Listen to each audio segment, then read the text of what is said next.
Thank you, everyone. Whitney's giving me the thumbs up, so welcome to Centerville City Council meeting being held on April 2nd. And we're just a few minutes late starting. It's not like we were goofing around. We just had a work session before. We had 2 budget meetings last week on Tuesday and Thursday, and a lot of things came up in these budget meetings that we want to have work sessions on. Work sessions is where we can discuss things and you're not voting on them, and you can get demonstrations, as somebody just saw, and that type of thing to see what it may be best for our city. So we thank you for coming, those that are here, those that are joining by remote. We're grateful you're here as well, too. Let's do a roll call starting at the end of the council members. Meekum present. Summer Hayes present. Heeman present. Plummer present. First present. Thank you. We have 4 in person and 1 joining by Zoom, so we have all 5 of them here so we can proceed.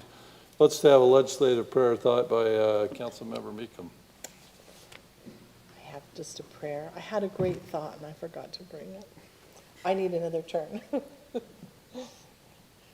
Our kind Heavenly Father, we're so grateful for the great community we live in, for the great people that we get to serve, and for the opportunity we have of serving them. We ask Thee please to bless us this night, that we will be guided to make good decisions for our community and the people of our great community. We ask Thee please to bless our first responders and our staff and all those that put their lives on the line every day to keep this community great. I say this prayer in the name of Jesus Christ, amen. Amen. Thank you. If you'd all rise and repeat the Pledge of Allegiance with me. I pledge allegiance to the flag of the United States of America and to the republic for which it stands, one nation under God, indivisible, with liberty and justice for all.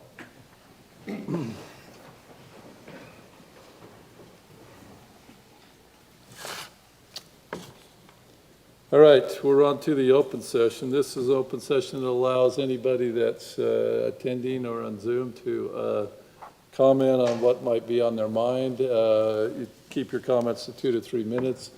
Introduce yourself and where you're from.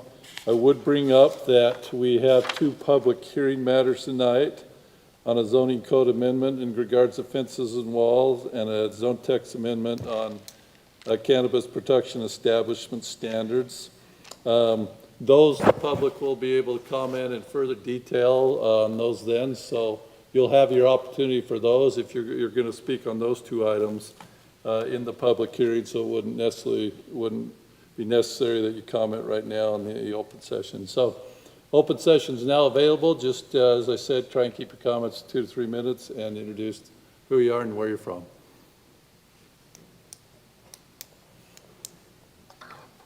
Is this where I come? Yes. Okay. Hopefully you can hear me. So my name is John Urey. I'm from south end of Centerville, neighbor of Shea Lynn. So I'm here tonight because I've talked to a couple of you already a little bit at least about this. I'm a volunteer for a nonprofit called Water for the West. We're trying to employ in big ways high tech to help solve the water problems in Utah. But then sometimes there are the smaller problems that we need to look at too in our communities. So I became aware of an issue here, and I'd like to maybe suggest the council take a look at this again. So first, to say quickly, I've looked at all the data. I'm an engineer, a systems engineer. I'd like looking at the whole picture, and our water problem is a lot worse than we might think it is, in my opinion, and politically, we're being told it's not quite as bad as it is, but even publicly you hear it's pretty bad, but it's even worse. Part of the problem is they're not accounting for any growth in their calculations. We know that the population of Utah is expected to double in 35 years, and that's not being accounted for. So the proposals I've seen to fix our water problem in Utah include things like stopping all growth. That's kind of alarming. Another one is to make significant cuts to farming in Utah, rather alarming. So those things are probably, they just don't make sense. But so there are proposals in the state to try and cut back water usage. So they're recommending to cities, and you know this, to implement some requirements. So I'm just here to say I think that's one of those no-brainers in my mind, is to try to figure out ways to start xeriscaping more in new buildings, new homes, whatever. So I know that there are concerns about that requirement from the state, or the recommendation from the state, because of, maybe needing to hire someone to enforce the code, but I guess I'm anxious to hear some of the specifics about that. I know Gina texted me today, and maybe there are some things that we can look at, work through. Anyway, but because I'm concerned that, builders already have a whole long list of requirements. This is just one more requirement. I really don't believe it's going to take another person to do that. I think, I don't think the state is requiring any amount of enforcement. I think it's another checkbox when they do the final inspection to say, yep, you did it. I don't think it requires more personnel. Anyway, I just know this problem's big. Consider this, and I'm happy to speak with any of you about it. Thank you.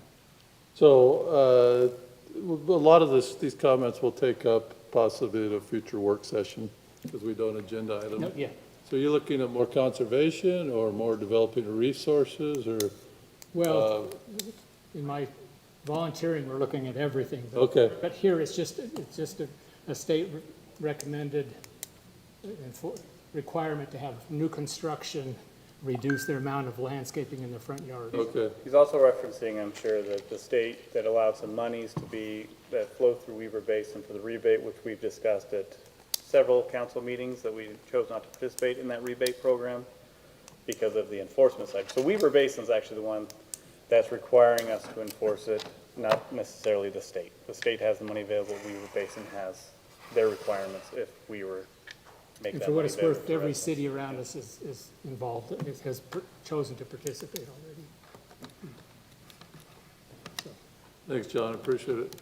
Just so you know, I'm all for conservation, but I'm also with the growth that we're forecasting for development of new resources. And last June, I took a tour from our water from Smithmore House all the way down to here, and I came out of it saying, we talk conservation, but there's no talk about new development of resources. So I got with the other 14 mayors and the 3 county commissioners, and we drafted a resolution that we presented to the state senate of the not only conservation, but development of new resources. Because really the last major project we have was the Jordanelle Reservoir in 1990. So it's been 30 plus years. We had all these great forefathers that built all these other projects when we didn't need them, caring for the future, and now we need to do that same thing for our heritage that's coming as well too. So thanks for that comment. Anybody else for the open session? All right, thank you. All right, let's go to Arbor Day Proclamation. This is a proclamation 2024-01, and I see Bruce being anxious to run up and tell us about it. So Bruce? Thank you, Mayor. Thank you. This is our 12th year as a Tree City USA. There's 4 basic requirements to qualify. One is that you maintain a tree board or department. One is that you have a community tree ordinance. One is that you spend at least $2 per capita on your urban forest and each year. And then the other is that you celebrate Arbor Day. And so by making this proclamation, it meets one of those requirements that we're recognizing Arbor Day and as a city, and we're going to celebrate it. And our tree board has planned, similar to last year, a coloring contest where they include all of the elementary schools in our city, and kids color pictures with trees, and then they award prizes that are tree related, and also there's education along with that. So just asking if you'll go ahead and make this proclamation that we celebrate Arbor Day on April 26th? 6th, Yeah. Friday. Any questions, Bruce, about our Arbor Day proclamation? We What do will have we, a. what will we be doing on that day as a city? So the tree board is in charge of the celebration, so I think they're going to be doing the awards of the coloring contest. Just as a side note, we planted 7 trees last month, It's much better to get them planted before they leaf out and in the early springtime when it's nice and wet. We don't have to worry about, if they're going to dry out or keeping them wet. So we've already done most of our tree planting. We'll do some more probably in the fall or into the early winter.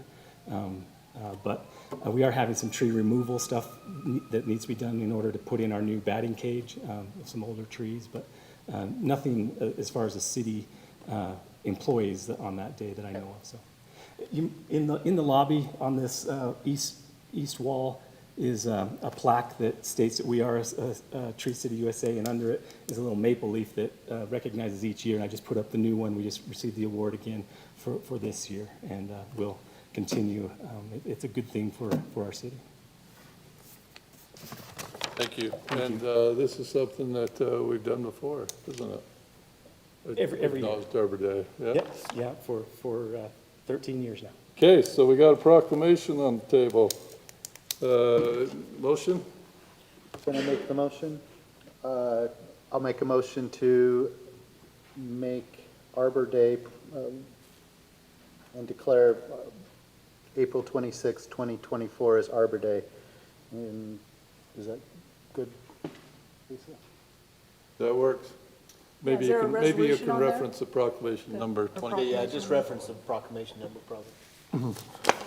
Ask that for 2024-01. 2024-01, declaring April 26, 2024 as Arbor Day. Thank you. Second? Second. All right. All in favor, aye? Aye. Aye. All right, thank you. That's unanimous. Okay, let's go to one of our public hearing matters. This is a zoning code amendment in relation to fences and walls. And so let's get some background on it. Whitney, are you the background or is Mike you? It's me. Okay. My microphone's not working, so if anyone can't hear me, let me know. I can get the handheld. Okay. So this is a zoning code text amendment regarding fences and walls, section CZC 12.55.110, like the mayor said. This request is in response to a code enforcement case that was brought open against the applicant's client because the fence and wall exceeds the maximum allowed height in front yards and because of some other zoning issues. Zoning code text amendments are legislative decisions, and legislative decisions are based on a reasonably debatable standard of review. So the city council should consider what action will reasonably promote the public interest, conserve the values of other properties, avoid incompatible development, encourage appropriate use and development, and promote the general welfare. The city council's purpose in the zoning code text amendment is to hold a public hearing and to consider the planning commission's recommendation. So following the presentation from staff, comments from the applicant, and the public hearing, the city council can move to approve the request, approve with modifications, deny the request, or table the matter for further information or documentation. So the current code for fences in front yards says fences in front yard and street side yard, except as otherwise provided herein, no fence or wall or other similar structure exceeding 48 inches in height shall be erected within a front yard or street side yard. The applicant is proposing to amend the code to allow up to 10 feet in the front yard. So a possible language change could say something like, except as otherwise provided herein, no open view fence or wall or other similar structure exceeding 10 feet in height shall be erected within front yard or street side yard. Staff believes that this poses some significant life and safety concerns, especially where fences or walls more than 4 feet could potentially impede the clear view sight for anyone that's traveling past or through a residential driveway. Drivers, cyclists, and pedestrians may not be able to see each other, and so they don't know if it's safe to proceed in what they're doing. The city has also established its desire to promote safety in front yards by having a visual obstruction ordinance, and this is found under CZC 12.55.230, and it states, to avoid creating a visual obstruction or to promote public safety, a fence, wall, sign, or other similar structure or landscaping located in a required front yard shall meet the following requirements. Driveway. No site obscuring fence, wall, sign, or other similar structure or landscaping which exceeds 2 feet in height shall be placed within a triangle area formed by a driveway line, the street property line, and a line connecting them at points 12 feet along the driveway line and 12 feet along the street property line or back of sidewalk, whichever is greater. except for a reasonable number of trees pruned high enough to permit unobstructed vision for drivers of motor vehicles. And when we talk about safety concerns, we also have to talk about liability. So if an incident were to occur because of higher walls, residents would most likely carry that liability. Staff has also compiled a list of surrounding city standards, and 4 feet in front yards is very common among cities in Davis County and throughout the state of Utah. So in our review, under section CZC 12.21.080E, it provides approval standards for zoning code text amendments, and that says, approval standards. A decision to amend the zoning code or the zoning map is a matter within the legislative discretion of the city council, as described in CZC 12.21.060A. In making an amendment, the following factors should be considered: whether the proposed zoning code or zoning map amendment is consistent with goals, objectives, and policies of the general plan. The rest of the standards listed only apply to zoning map amendments, so I won't go through those. But the general plan does discuss fences and walls in regard to the materials that should be used. It doesn't discuss it in regard to height. So the Planning Commission, on March 13th, in a 4-0 decision, motioned to recommend to the City Council denial of this request because of the findings listed in the staff report. So to summarize, City staff and the Planning Commission are recommending to the City Council denial of this request because it creates public health, safety, and welfare issues, and it's not consistent with surrounding communities. So that's our report. Do you have any questions for staff? So I know there was some discussion in planning commission about the fence, that structure is not really a fence. So how do we just, what do we determine as a fence and is one not a fence? So we don't have, in our current definition, it doesn't distinguish. It all falls under fence. So Yeah. that's one thing that we've talked about as a planning commission, is making it a goal this year to maybe look into that and fix that, but we haven't yet. Whitney, what does our zoning ordinance say in terms of where a person could plant a tree?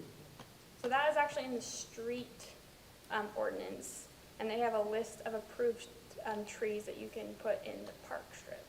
I'm not referring to park strip. Okay. Let's say if it's back of sidewalk and I want to plant a tree right next to my sidewalk on my property, but near the property line, that is 10 feet tall. I don't believe the zoning code, We have the triangle of sight, which we have had people cited, and they've had to take bushes. And I'm not, that's not my question. I don't believe the zoning code says that you have to put a tree, that far away from the sidewalk. Okay. I can't think of anything. And I'm Plus, it sure, doesn't comply with the visual obstruction Right, ordinance that she right. just read. So if it's Correct, over 2 or 4 exactly. feet, it's going to Right. violate that Yeah, but if it's not in the triangle, So, sorry, potential. okay, walk me through that, Lisa, because I know where Robin was gonna go to, and that is sight corners and sight lines. So, Yeah, let me just, let's say I want to plant a maple tree in my front yard near my sidewalk that might grow 40 feet tall. What is our ordinance as it relates to that?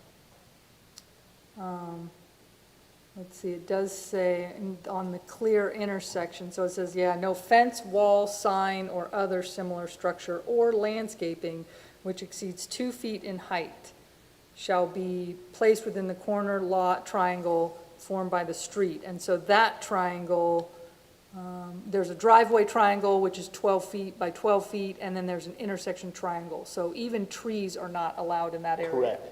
Within that site triangle. Right. If it was further down the road, that would be fine. So Oh, right. so that makes the distinction for any applicant that says, hey, you can have a nice tall tree in your yard, it just can't be in that 12-foot site triangle area of your driveway. And the 30-foot site Reinforcing triangle, Reinforcing the safety notion that's embedded in the ordinance. if you're still just talking trees. Yes, Yes. thank you, yes, yep. But now it's the same application of the overall purpose of that part of the code is as it relates to safety.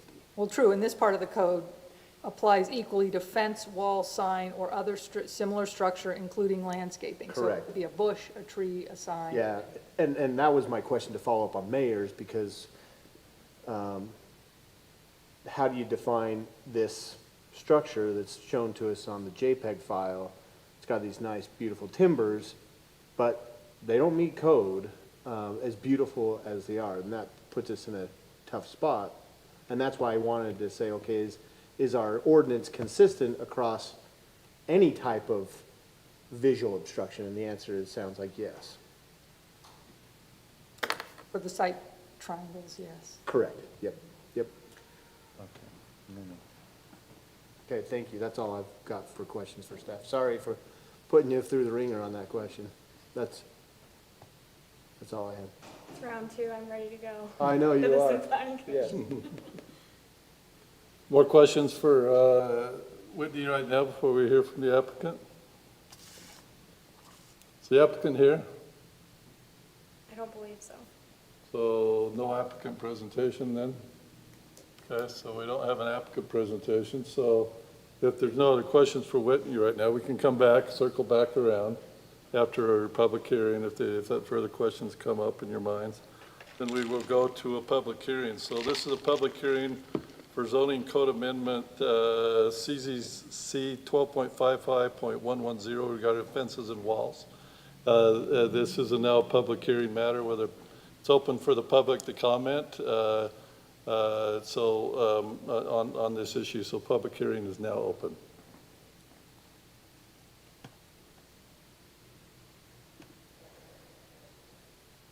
We don't have anybody online, do we?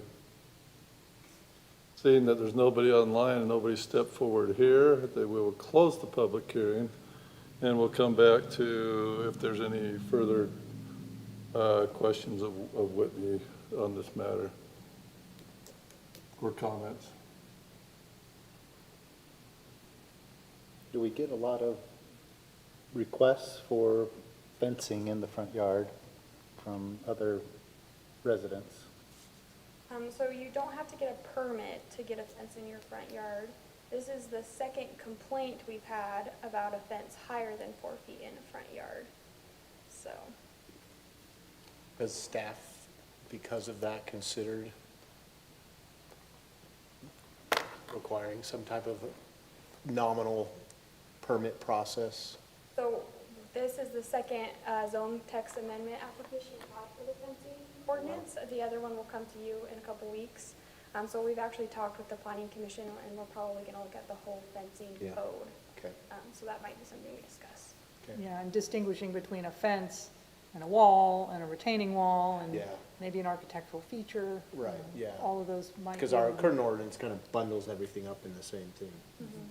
Throwing open the gates to allow all fences, all walls to be 10 feet, that's taking a hammer to what probably needs a scalpel. There probably are many examples of legal non-conforming or non-conforming uses in our Or city. illegal. Illegal, sorry, thank you. There you go. Or pre-existing, I'm trying to figure this, Lisa, help me. Legal non-conforming. Pre-existing non-conforming uses, correct? Well, if they were legal at one time, then they are non-conforming, but if Thank they you. were never Non-conforming. conforming to our code, then they're illegal. Yeah. And so, since we do not have a permit process for fences, but we have tried to provide information and a sheet, because I think the diagrams go a long way. If somebody asks about them, and then you just have a visual Yeah. piece of paper, you can hand them on fences. Right. And Okay. I think we've done that in the past, and even one of the diagrams in here about. But I'm sure a lot of people will say, similar to other arguments as well, hey, this has been done elsewhere in the city, and the answer is, they either did it and now it's non-conforming, or they did it illegally. And there are some issues with corner lots Yeah, for sure. that make those legal, so. Okay, do I have anybody willing to make a motion on this one? Lisa, do we need to do reasons for denial? Well, there are some proposed findings. I the wouldn't mind planning adding, what? Commission. Am I What? missing the proposed motion for us? I see the one that was in the planning commission report. I did not prepare sample motions for you, but the ones in the planning commission report could probably be amended pretty easily. Yes, just changing planning commission to council. And I would add even that the text amendment is not consistent with the provisions of 1255-230 regarding visual triangle, site triangles. Right. Okay, then I'm gonna make a motion for the council to deny the request from Bill Richter for a zoning code text amendment regarding CZC 12.55.110, fences and walls, with reasons: number one, the application does not promote or protect the public health, safety, and welfare of the public. Number two, the current code language is consistent with surrounding municipalities in Davis County. Number three, it's not consistent with the site triangle requirements that Lisa just cited, and therefore we deny. Second. Motion is second, further discussion? Okay, let's vote, do a roll call vote, starting with Councilman Summerhouse going to the right. Aye. Aye. Aye. Aye. Gina? Aye. Aye. Can you hear me? Yeah, got you. That motion passes unanimously, thank you. All right, let's go to our second public hearing matter. This is a zone text amendment, CZC 12.69.020, cannabis production establishment standards. Lisa, you want to give us some background on this and the public some background? Yeah, I think Whitney can present the background report for this one. If you have Okay. anything, Bill, I'm happy to weigh in. Whitney, Okay. we got you double duty tonight. Yep. So this is another zoning code text amendment regarding cannabis production establishment standards, which are found under CZC 12.69.020. This request was also applied for in response to a code enforcement case last December that was closed, and some ongoing complaints of odors coming from the Wholesome Goods Medical Cannabis Cultivation and Processing Center located at 1041 North 950 West. So again, zoning code text amendments are legislative decisions, and legislative decisions are based on the reasonably debatable standard of review.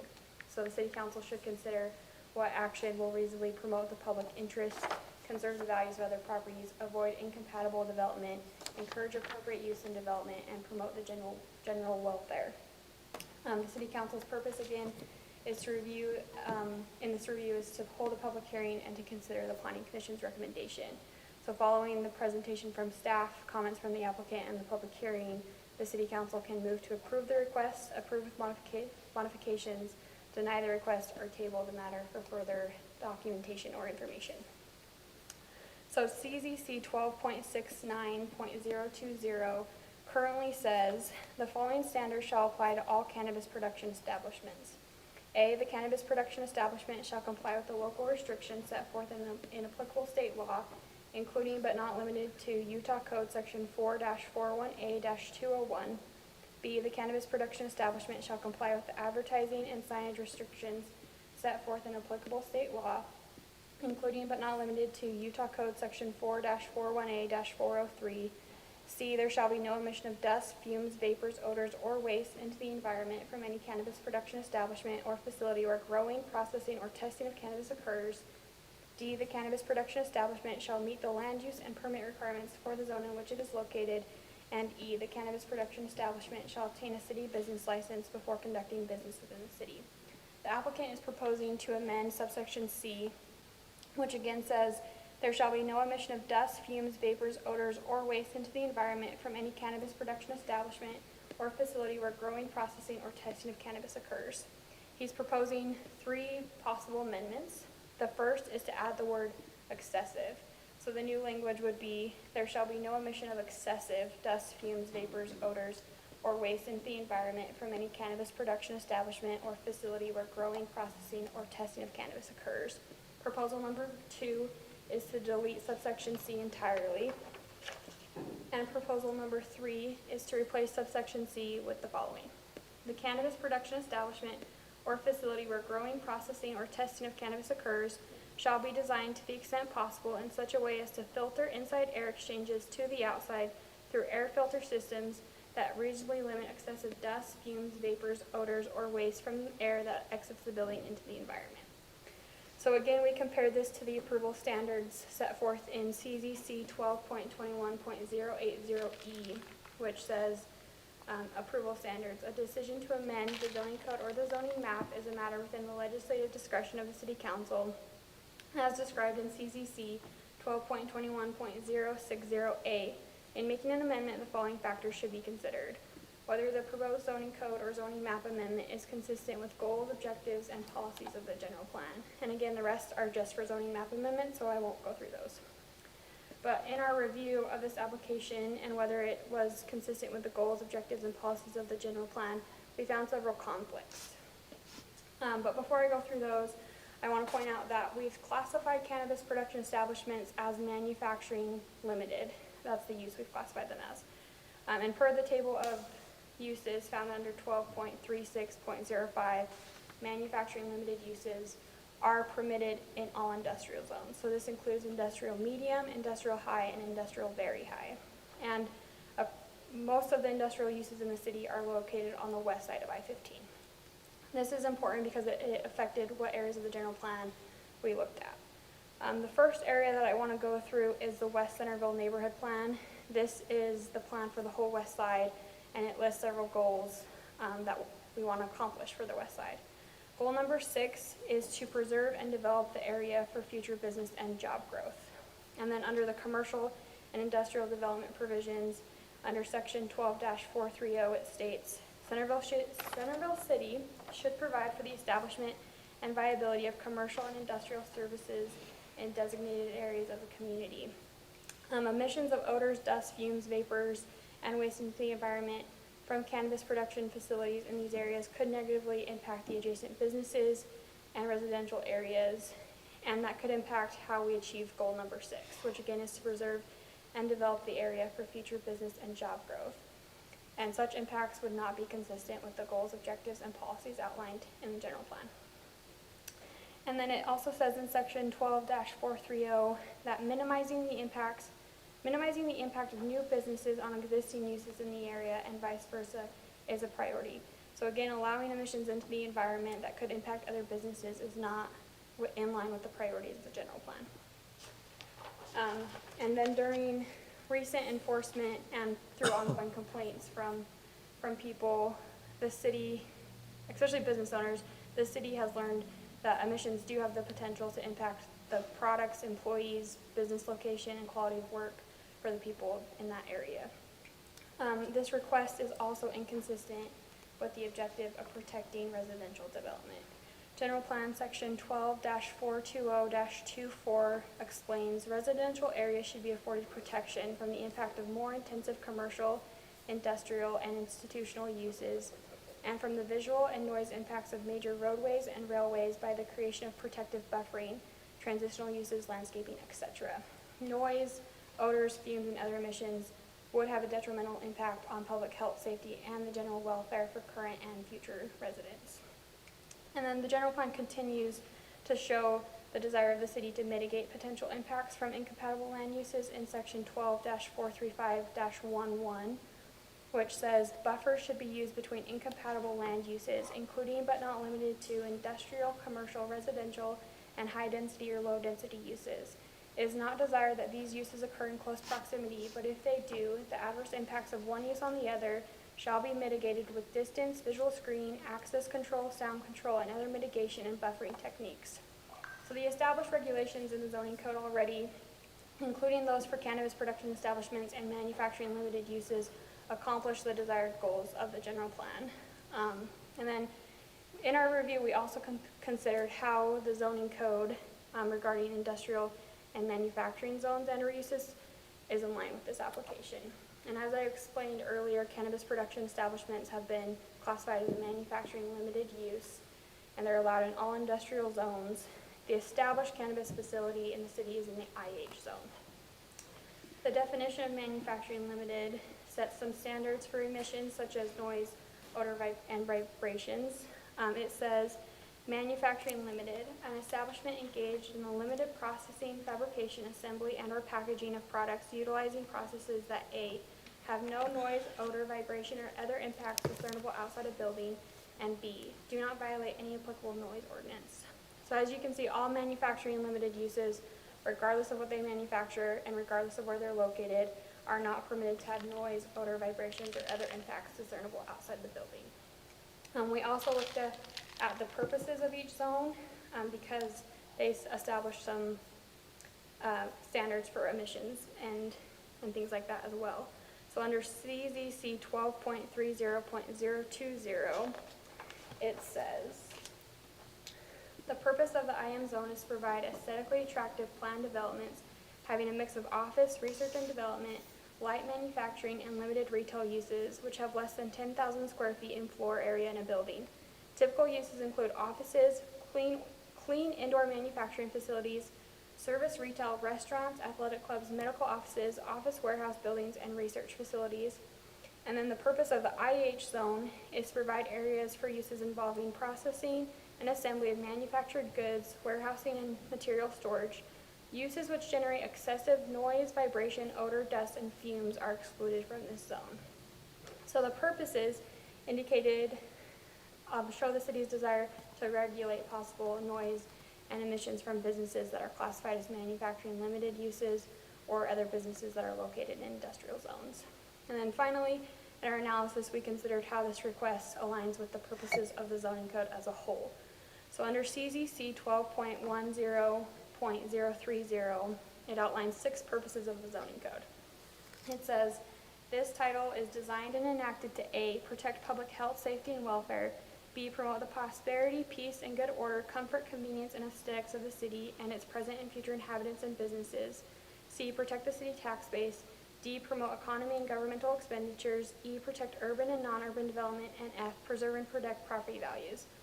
Allowing the emissions of dust, fumes, vapors, odors, and waste into the environment from these types of uses can create negative impacts that don't promote the established legislative purposes of the zoning code.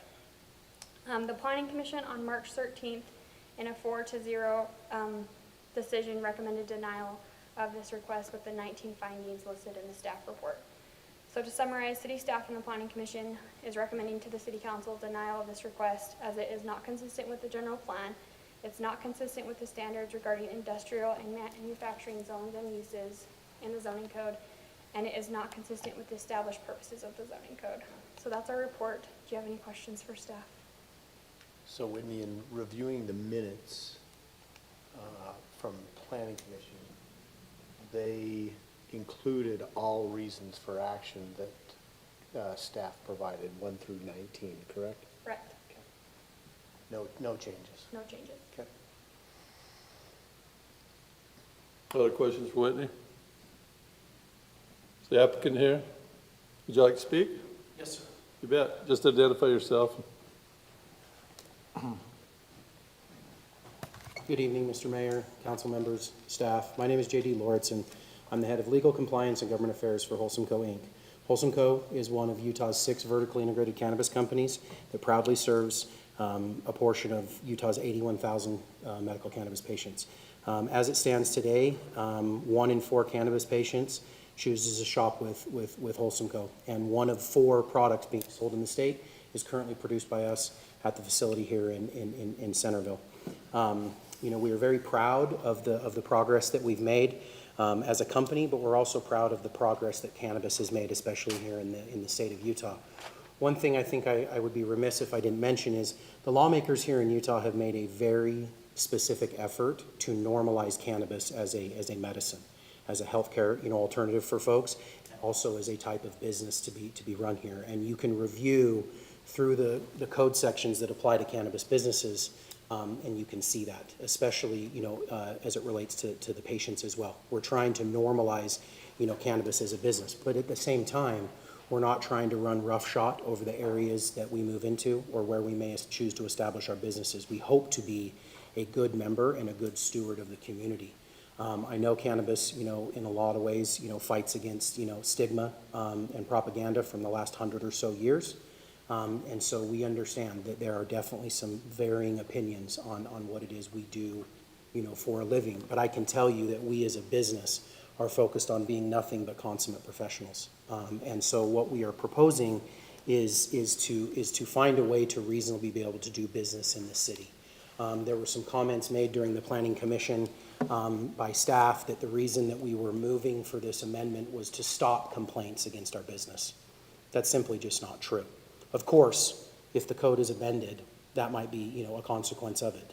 But what we're really trying to do is we're trying to, like I said, be allowed to reasonably do business within the city of Centerville. And I can tell you, we've spent nearly $200,000 as a company trying to remove and mitigate the odor issue. And I can tell you on most days, it has improved vastly. But because of the nature of cannabis production, and with this, I would invite, I believe I have emailed you before, Mr. Mayor. I do believe I've also requested from staff the ability to have council members come and visit our facility.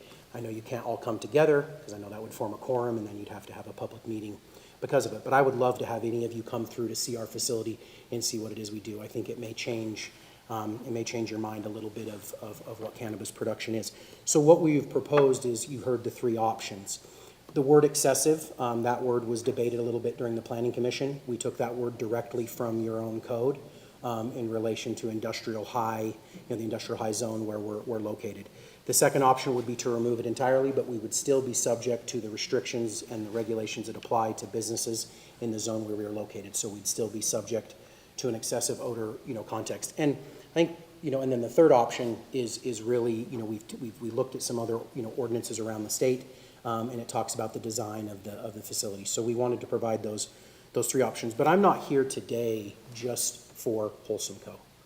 I'm here today on behalf of all cannabis businesses in Utah that may choose to locate here in Centerville City. The way the city is set up, the west side of the freeway provides a great place for businesses like us to locate. And so we are committed to continuing to, to try to mitigate the odor efforts the best we can, and those types of things. But we also are really just trying to reasonably do business and find a way to harmonize what we do with the rest of the community, right? There's been some comments before in some other hearings that, we're just trying to run other businesses out of town, and we just want to have carte blanche to do what we want. That nothing could be further from the truth. While we have had some issues with our neighbors, and when I say neighbors, I mean the businesses that are located in the same business as us, in the same building as us.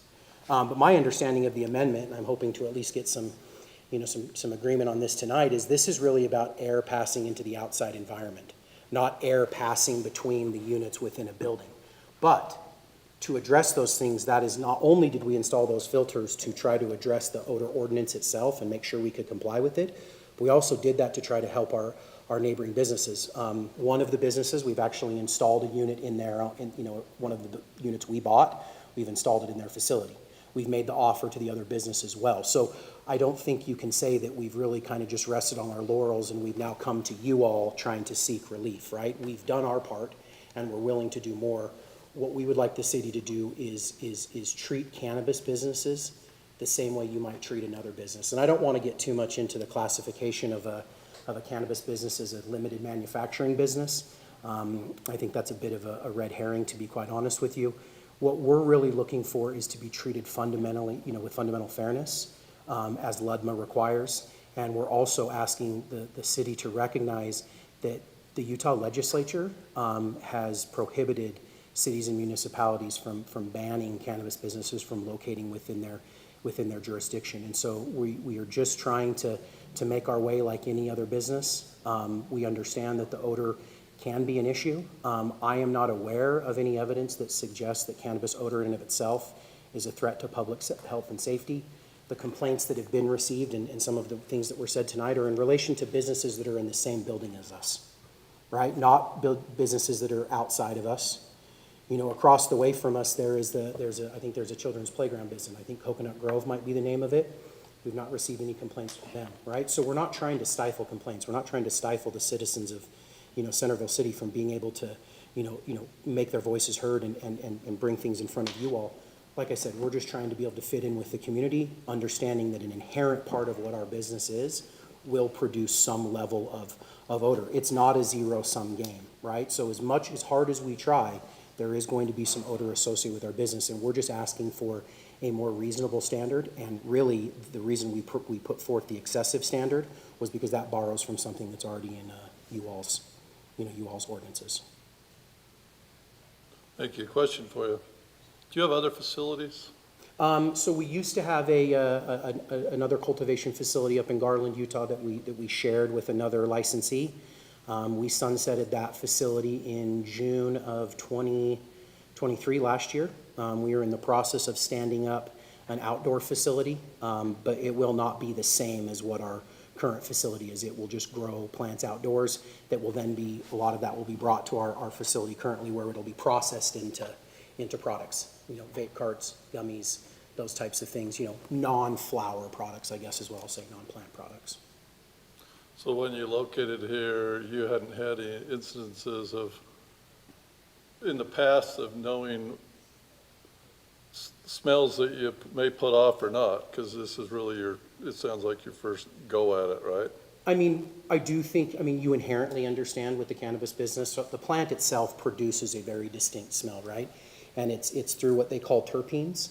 So the way I explain it to people is when you go into a forest and you take a big breath in and your body feels a bit calmer, the anxiety kind of comes down a little bit, you take that breath of fresh air of pine in, that's a terpene, right? There's actually even a terpene in cannabis called pinene, same idea, right? That gives that smell. So that's what it's producing. And unfortunately, the more smell a cannabis plant produces, the higher level of terpenes, which increases the medicinal value for the patients, right? So I wish there is a way, Mayor, that, Mr. Mayor, that we could produce cannabis plants with no smell to them.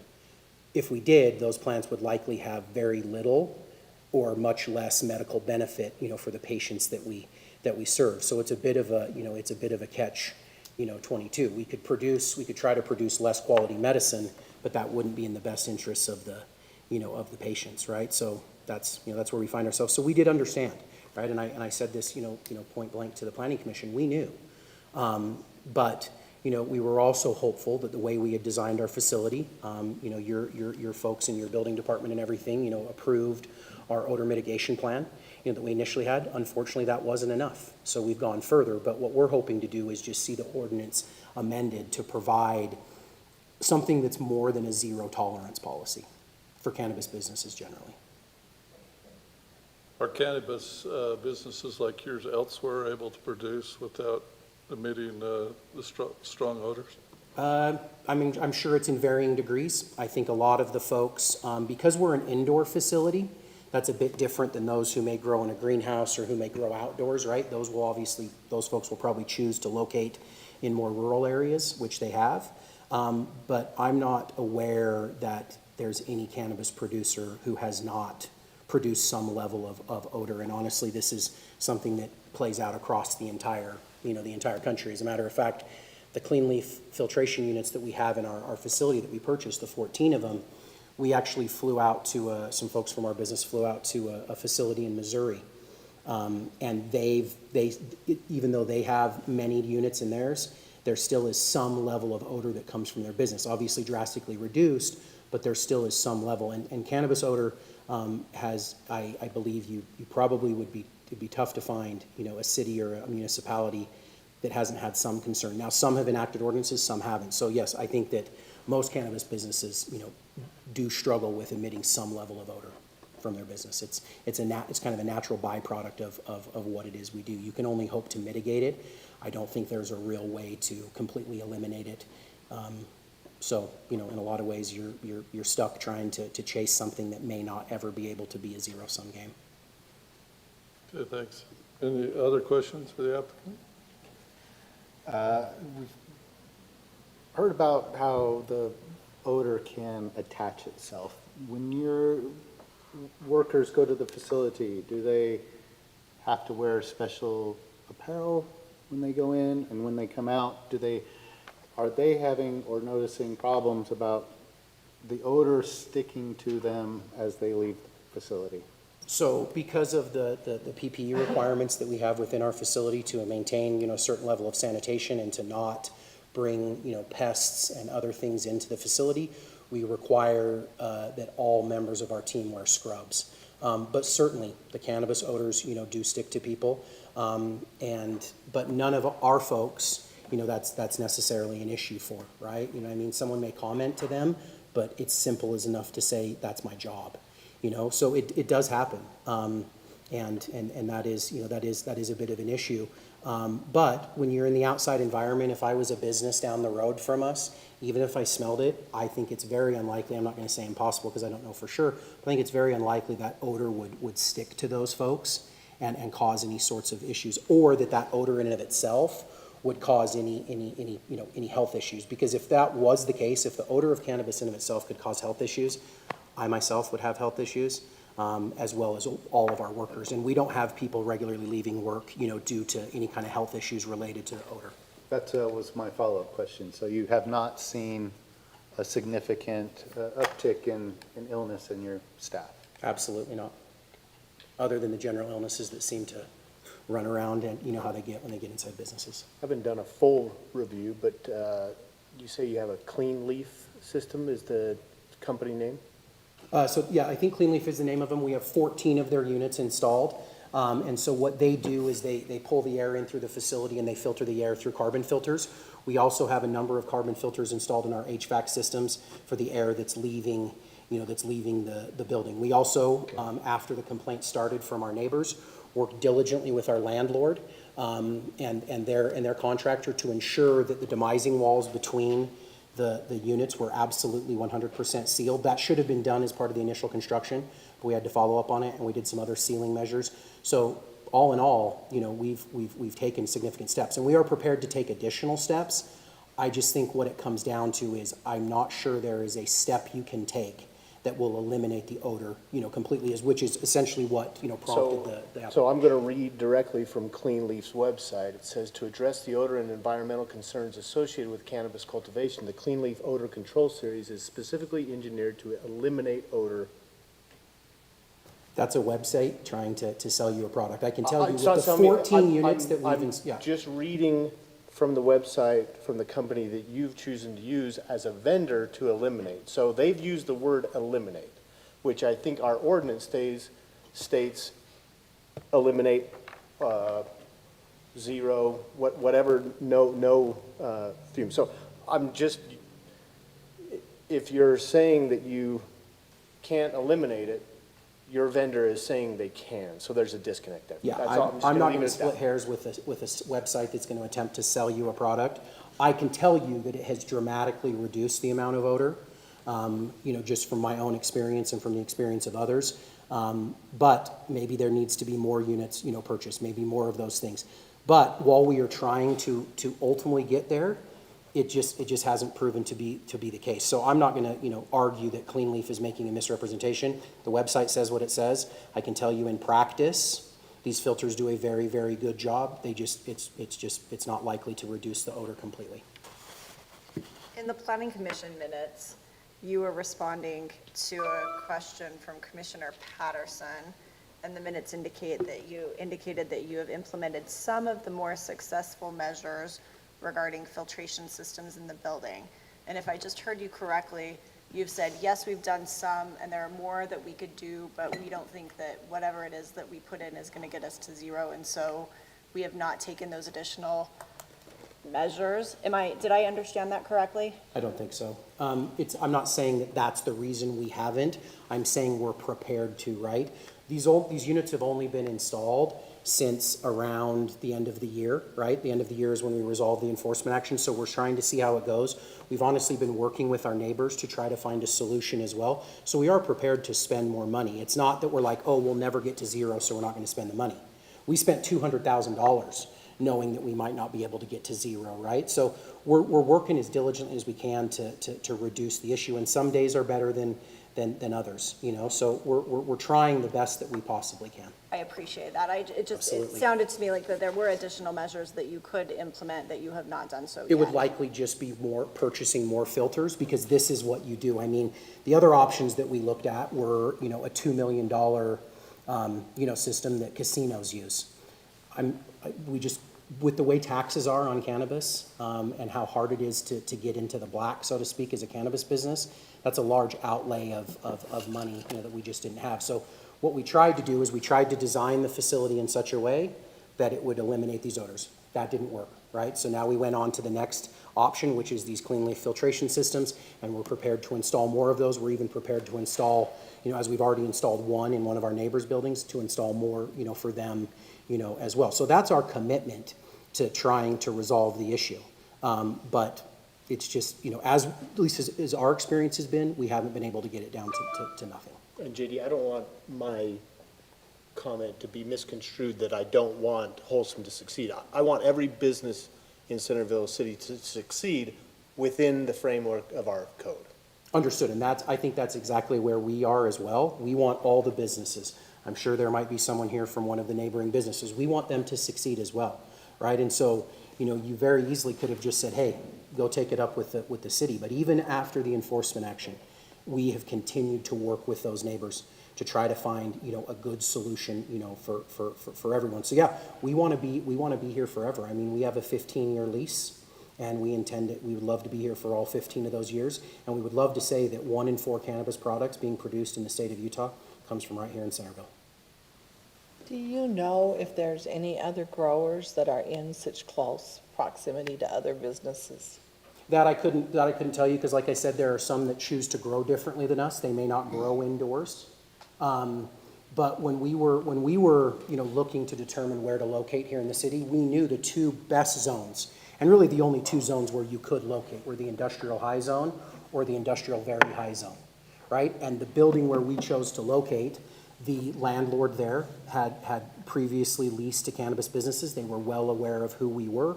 And so I can't tell you where those other businesses are absolutely located if they're within the same building as someone else.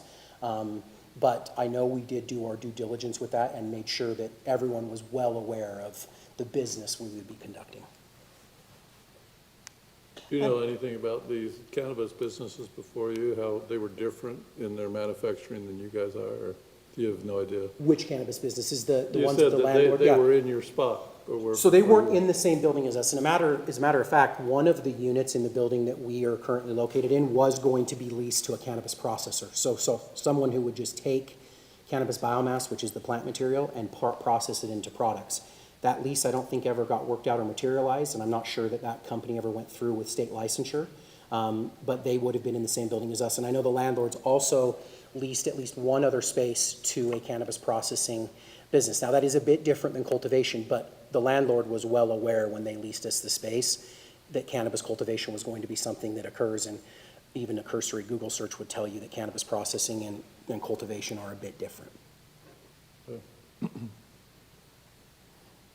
I'm very supportive of you and of the cannabis, and I even have relatives that I know it's helped. So I'm great with the cannabis. Actually, when I first heard there were smells, I was worried that it was people being prejudiced against the cannabis. But I'm really interested if, I had no idea it would smell. I mean, I knew it was going to be indoors, and I thought, you know what, whatever you do inside your walls, I don't care. But I have been down, the smell is very strong. I was down by there again today to see if I felt like it was any better. I didn't. It was very strong in the parking lot. I went home, and as I went into my house, I actually had somebody comment on that I stunk. And so I'm just interested in why you would have picked an area if you knew the smell was going to be that hard to deal with, where you were so close to other people, and not only in the same building, but I mean, you can smell it for several blocks before you get to you. Yeah, I think, look, where our pharmacy is located in West Bountiful, locating our facility out in the sticks would require, or in a more rural area, away from everyone, would only increase costs to patients, right? We were trying to establish a facility near where our pharmacy was, so you could easily transport it there. We also knew, based upon where we had kind of chosen the location, that was a good location for an indoor grow. Indoor grows are more difficult to set up in rural areas that don't have enough power run and things like that. We're experiencing that right now, even trying to set up our outdoor facility in Tooele County. Rocky Mountain Power is especially having to run power for us, and things like that. So you try to look for industrial areas where you can locate the business. And to the comments that you made around the odor, I'm not going to doubt your experience, but I do know, based upon my own personal experience, as well as the testing that we did for the odors being admitted into the environment, there was a significant decrease. So the data says what the data says, but the reason we chose to locate where we were is it was what was best for patients, because it was going to decrease on the cost of transporting their medicine from an outlying area to where our pharmacy is. So we knew that there was some risk locating here. And generally, we know as a cannabis business, there's always a risk, with no matter where you choose to locate for some of the reasons I've discussed earlier tonight. All right, I think that's it. Thank you. Yep. Mr. Larson, Thank for you, your folks. comments. All right, let's go. This is a public hearing matter, so this is a public hearing on Zone Text Amendment CZC 12.69.020 Cannabis Production Establishment Standards. So that public hearing in relation to what I just quoted is now open to the public to comment. If you were so inclined to comment, just state your name and where you may be from. Come on up. My name is Bart Blackburn, 555 East Center Street. I'm weird because I just watch meetings online for fun, and I happened to listen to last month's committee meeting on this, and I had to come to express my support for the business. I believe that a zero tolerance code for anything is problematic. If you just think of one of the most important things for a community of no fatalities in terms of like vehicle deaths, it's a great goal, but that's not a code standard you can reach ever, because zero is like, it's too hard. No product you buy on the shelf says 100% success. They always say 99.99%. because it's impossible to guarantee something. So I think as a citizen, the code is problematic if it says zero tolerance and zero smell. There are ways to measure odor. You can have dynamic olfactometry, and you can set a standard, and if a building or a property doesn't reach that standard, then they can mitigate it or face the consequences. But that is a measurable way to do things, and I just feel like I support him, and it's impossible to reach a standard of zero, no matter what the goal is, whether it's odor or no fatalities, that sort of thing. The other thing I would say is if it is something that you want to protect, like a community or a neighborhood or a property, that I think if perhaps the code is changed to where no odor at all, you could be a foot away from it and you could still have an odor.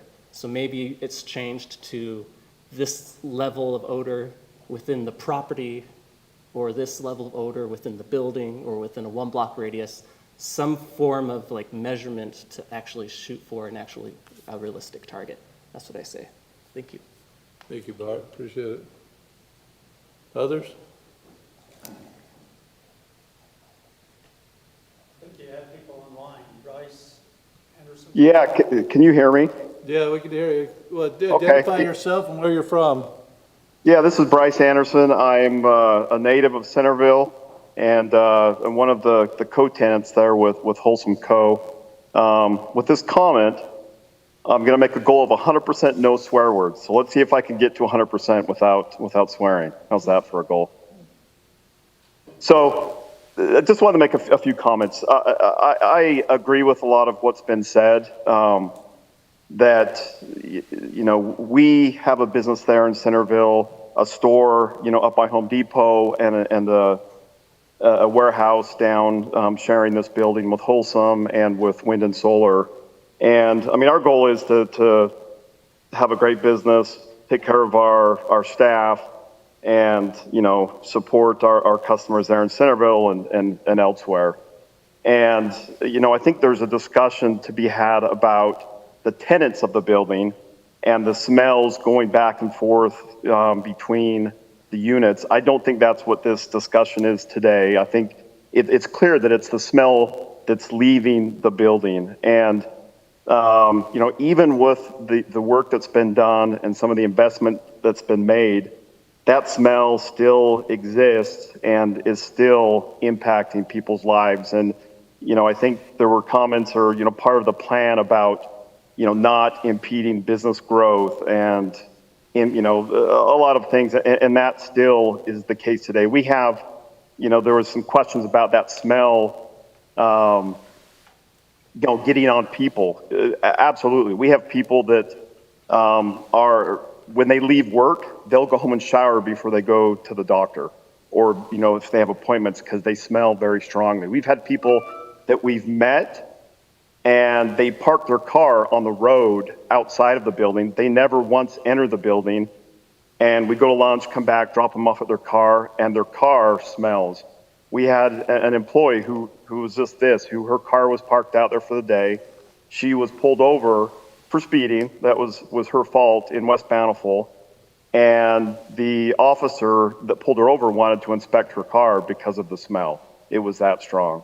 And this was just because her car sat outside of the building. So it's still, it's interesting. I agree that getting to 0% can be tough. But in talking to, one of the employees at Wholesome, we talked about the technology they were using, these scrubbers, these carbon scrubbers to clean the smell. And part of the reason they went with that is because it's what's been used for decades, right? All of these illegal growers, where if they get caught, they're going to jail. So they invest in the technology so that the smell isn't being smelled. And so if you're going to jail, if the smell can be smelled, then you're going to invest enough to stop that smell. And I think it goes back to, the technology exists to stop the smell and to get it to near zero. It's just the investment that needs to take place. One last comment. It's a little disingenuous, the comment that was made about offering up the machines to fellow tenants. We were offered a machine, but only if we gave up half of one of our spaces, because they wanted to expand into that space. So when we said that we weren't sure that the offer for more of those machines was retracted. So, at the end of the day, they need to make decisions to keep their business going. I believe with investment, it would be the best thing for us for sure, but I think as a city, to reduce that smell is really what needs to take place, in my opinion. Thank you, Bryce. Yep, thank you. Anybody else online? There's one more. Yeah. Can you hear me? Where you're from? Yeah, my name's Brad Hendrickson. I'm from, I also work at Walking Comfort. And I just want to reiterate the point from Bryce. My personal vehicle smells like it every day after I leave. It doesn't just go away right away. I agree with, having some tolerance, but I think the issue here is that federally it's still illegal and it causes probable cause. Like Bryce mentioned, we had an employee get pulled over. It's really hard to staff with that going on. So that's all. Thank you. Is Doug on there? Just Brad and Bryce. Okay, there's nobody else online. Anybody else in the audience want to comment? Yeah, I need to a little bit. Dale Anderson, my name. My son Bryce was just speaking. If any of you have driven into that area, the smell is like a skunk, and people think it's a skunk and not the marijuana smell. And the smell does permeate across the freeway. There are people that have commented, Smooth Farm Estates area, that there is, wonder why there is such a smell. The challenge, and the very fact that they're trying to change the ordinance to be easier on them, is because they recognize certainly that there is a big problem with the odor. As we visited down there today, Robin along with Doug, and Doug was going to be on, but I guess he was unable to make it. He's the owner of the building on the north side. And Paul Cutler was also with us, and the state is having a hard time right now trying to understand that they don't know the process, the growth process, and I guess there's 3 or 4, if that's correct, timeframes each year. When the product blooms, it's the growing process that creates the smell. And the other facilities that are doing this, as I understand, are all very isolated outside of any close to public areas. This is the only facility that's in close proximity, and therefore the smell is very pervasive and has caused problems. Doug reported his warehouse manager is given notice is leaving because of headaches caused by the smell that is there in their unit all the time, and is going to leave his employment. So it is a problem, and you know, if they can alleviate and get rid of the smell, which may or may not be possible, but it is very difficult to know that Centerville's going to be known for pot growers, and there will be others that'll come in because of the door is being opened to them. And so that's a concern that I think we need to have. Thank you, Dale. Any others? Doesn't look like it. Okay, we'll close the public hearing. Then, in order of following our rules, the applicant, any response to the public comment? Yeah, just 1 or 2 things. I won't take too much more of y'all's time. Again, J.D. Lauritsen, Head of Legal Compliance and Government Affairs for Wholesome Co. I don't doubt the experiences of the adjacent businesses, but the ordinance itself applies to odor leaving the business itself, leaving the facility. So while I understand that that is something to work towards, I'm not sure that it's apples to apples to say that the application amendment should be denied because of issues we're having with adjacent businesses. We have been working on those. I know some of the things we heard from Mr. Anderson. I haven't been necessarily a part of all the negotiations, but there's more I could probably say, but I won't. I'll respect the negotiations that we tried to have. But ultimately, this is about trying to be treated fundamentally fair as a cannabis business while understanding that other property owners have rights as well, and we're just trying to balance those, against each other. So I just would, ask the council to take into consideration that what you've heard here tonight is from adjacent business owners in the same building as us, and is really the air passing between the units, not the air that's passing outside. And I'm not aware of other business owners. Like I said, we have another building across from us that is full of business tenants. And I'm not aware that there are any businesses that have decided they want to locate in that zone, and because of the odor of cannabis have chosen not to. I'm not aware of any businesses closing up and leaving. The issues that we've had are with the 2 businesses that are in the same building as us, and that is not something that is before you all tonight. So I just wanted to make sure that I made that clear. And thank you for your time. I really do appreciate it. Regardless of what you all decide, I really appreciate you. I'm excited to be a part of this community. And like I said, there's a continued commitment to get this right. We're just hoping that, we can maybe be met maybe halfway with this stuff. So thank you all. Thank you. Mr. All right. Lauritsen, Gina. Yes, Gina, you can go. can you address, I understand what you're saying between the buildings, but can you give some opinion on your thoughts as far as the cars parked outside?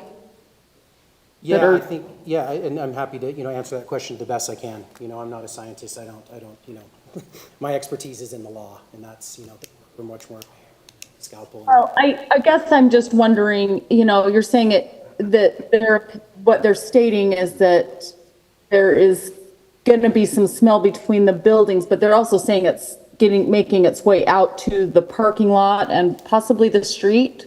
Yep, no, understood. That's the odor that is produced. I believe personally that the odor that is attaching to those folks is from the air passing between the building, not because of the air passing outside and somehow getting their car. But like I said, I'm not an expert there, but that's generally been what my experience has been when I go into the facility and I leave the facility. I don't get into my car and immediately smell cannabis. What I'll do is I'll sit in that car for a little bit, I'll travel to somewhere, and then when I go get back in the car, if the smell's on me heavy enough, then that's usually what it is. So that's probably more of what I believe it is, but I'm not going to discredit the stories of others. The one thing I can tell you is I'm not aware of any evidence that suggests that the smell of cannabis alone it has a negative impact on the health and safety of an individual. Otherwise, the members working in our business would certainly have expressed that by now. Okay, thank you. Yep, thank you. Any other questions for the applicant or for staff?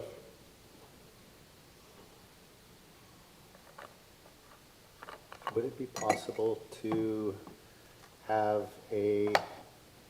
we've talked about setting up a benchmark of having the testing done at 100 feet or 500 feet and 1,000 feet. Can that be integrated into an ordinance?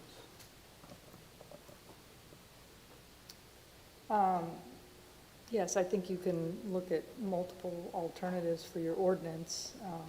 The question today is, should we change the zero tolerance? Certainly, if you wanted to do something else, you could add in.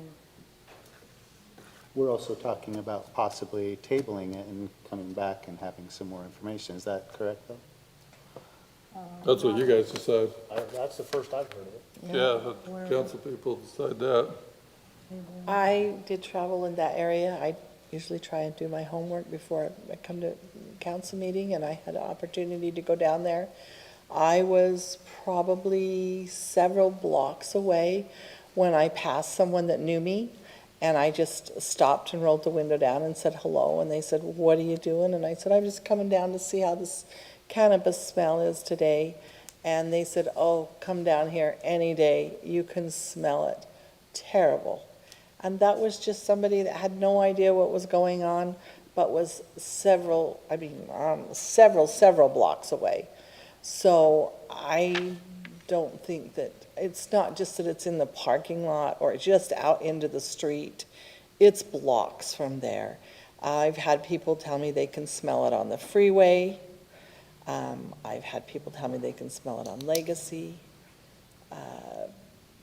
People up in town close to the freeway that smelled it. So I don't think we're looking at, if we were just nitpicking over a little bit of a smell here and there, but it's a pretty pungent odor, and it's definitely affecting the entire area over there. And Mayor and Council, just for the record, I do want to focus that we do have an applicant that has a type of facility here in Centerville, but this is a zoning code text amendment that would apply to any other similarly situated medical cannabis production facility. And so it's really a zone text amendment, and the primary standard under our zoning code is whether or not it meets the general plan and whether it's consistent with other provisions of our zoning code. Findings 1 through 19 that the planning commission cited, correct? Yes, I mean, I do think that it's tangentially related to talk about, yes, there's smell, and, do we want to go to something above zero tolerance, but, just trying to focus conversation as well, or findings about what our general plan provides, and those types of things in the staff report would be helpful. Do you know, Lisa, if there is a cap on the amount of growers that the state will allow? Yeah, my understanding, there's 2 different kinds of licenses, and yes, there's a cap. I believe there's only, at the planning commission, I think it was mentioned, there's 8 grower licenses. 8 grower licenses. Something like that. So seeing an influx of more growers into our city may or may not happen based upon the amount of growers there are. Well, any one of them could relocate into other areas, because Or they we do have other areas that are still. Is there a cap on the the type of business they have, the size of the business, the size of the growing operation. I think there may be a cap on the size as well, but those are some specific state regulations. And they do have to meet, as I mentioned, quite a number of state regulations for these types of facilities. So they're already going through a lot of state regulations to achieve the license that they have. Yes. But when we go back to looking at our general plan and all of the things that Whitney's read us, it does go against everyone. I mean, we've got 19 findings saying that it's probably going not in I can't say my words, with the general plan. I mean, and you can't really go on licenses because, I mean, it either is or it isn't and compliant with our ordinance. And I would say this is definitely not in compliance with our ordinance. We have no idea. A few years ago, the state didn't even allow it. In 5 years, they may allow 8 or they may allow 30 licenses, depending on how it goes. I think the state is looking very hard at, how successful it is and how it works in our communities. And maybe they'll come out and find that some of these things aren't working as well in communities, so they'll put a few more restrictions to help communities not have these things, do they work in close proximity to other businesses? And I don't know the answer to that. But I definitely would say that it's not in compliance with our ordinances or our general plan or our outlook for what we want. I've gone down there too, and I did not smell a significant strong smell. So, just for the record. So, and they are operating as a legal business. So I'm just putting it out there that I feel that we need to take that into consideration as we move forward.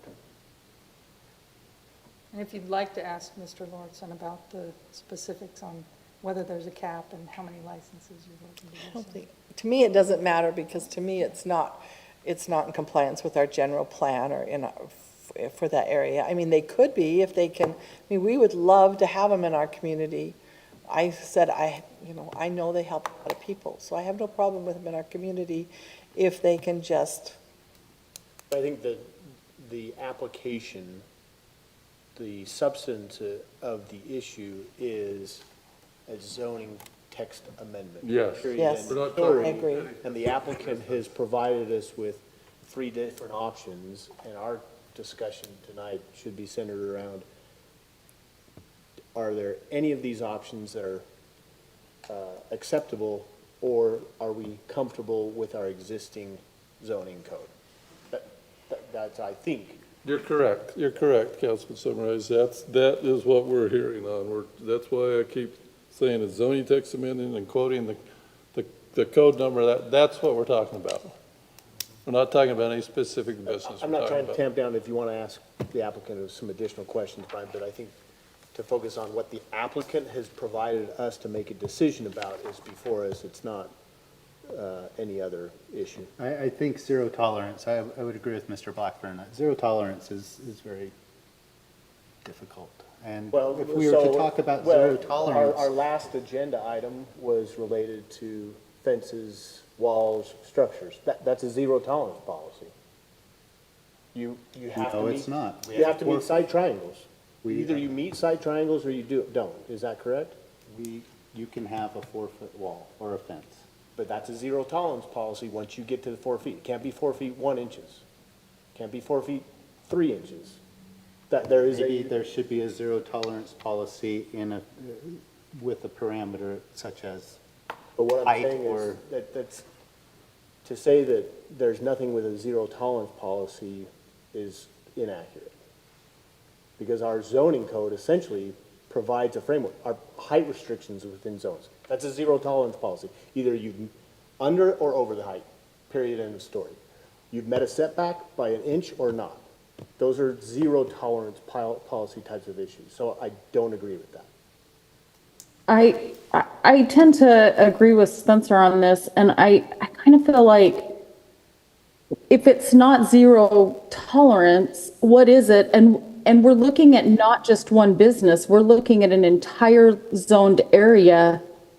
At that point, what happens if we have other businesses coming in with smells? And I mean, who's going to enforce this? I'm frankly comfortable with the ordinance the way it stands. And part of it is just because I don't know what else is out there industrial wise that may also cause odors and what those levels would have to be.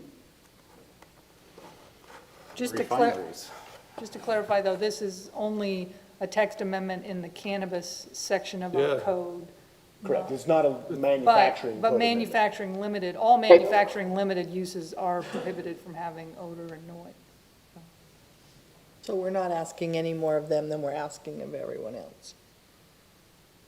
But they do have a special section as dictated by the state, so, which I believe we comply with. Okay, I've given everybody a lot of time. Do we still have more questions, or we're ready for a motion?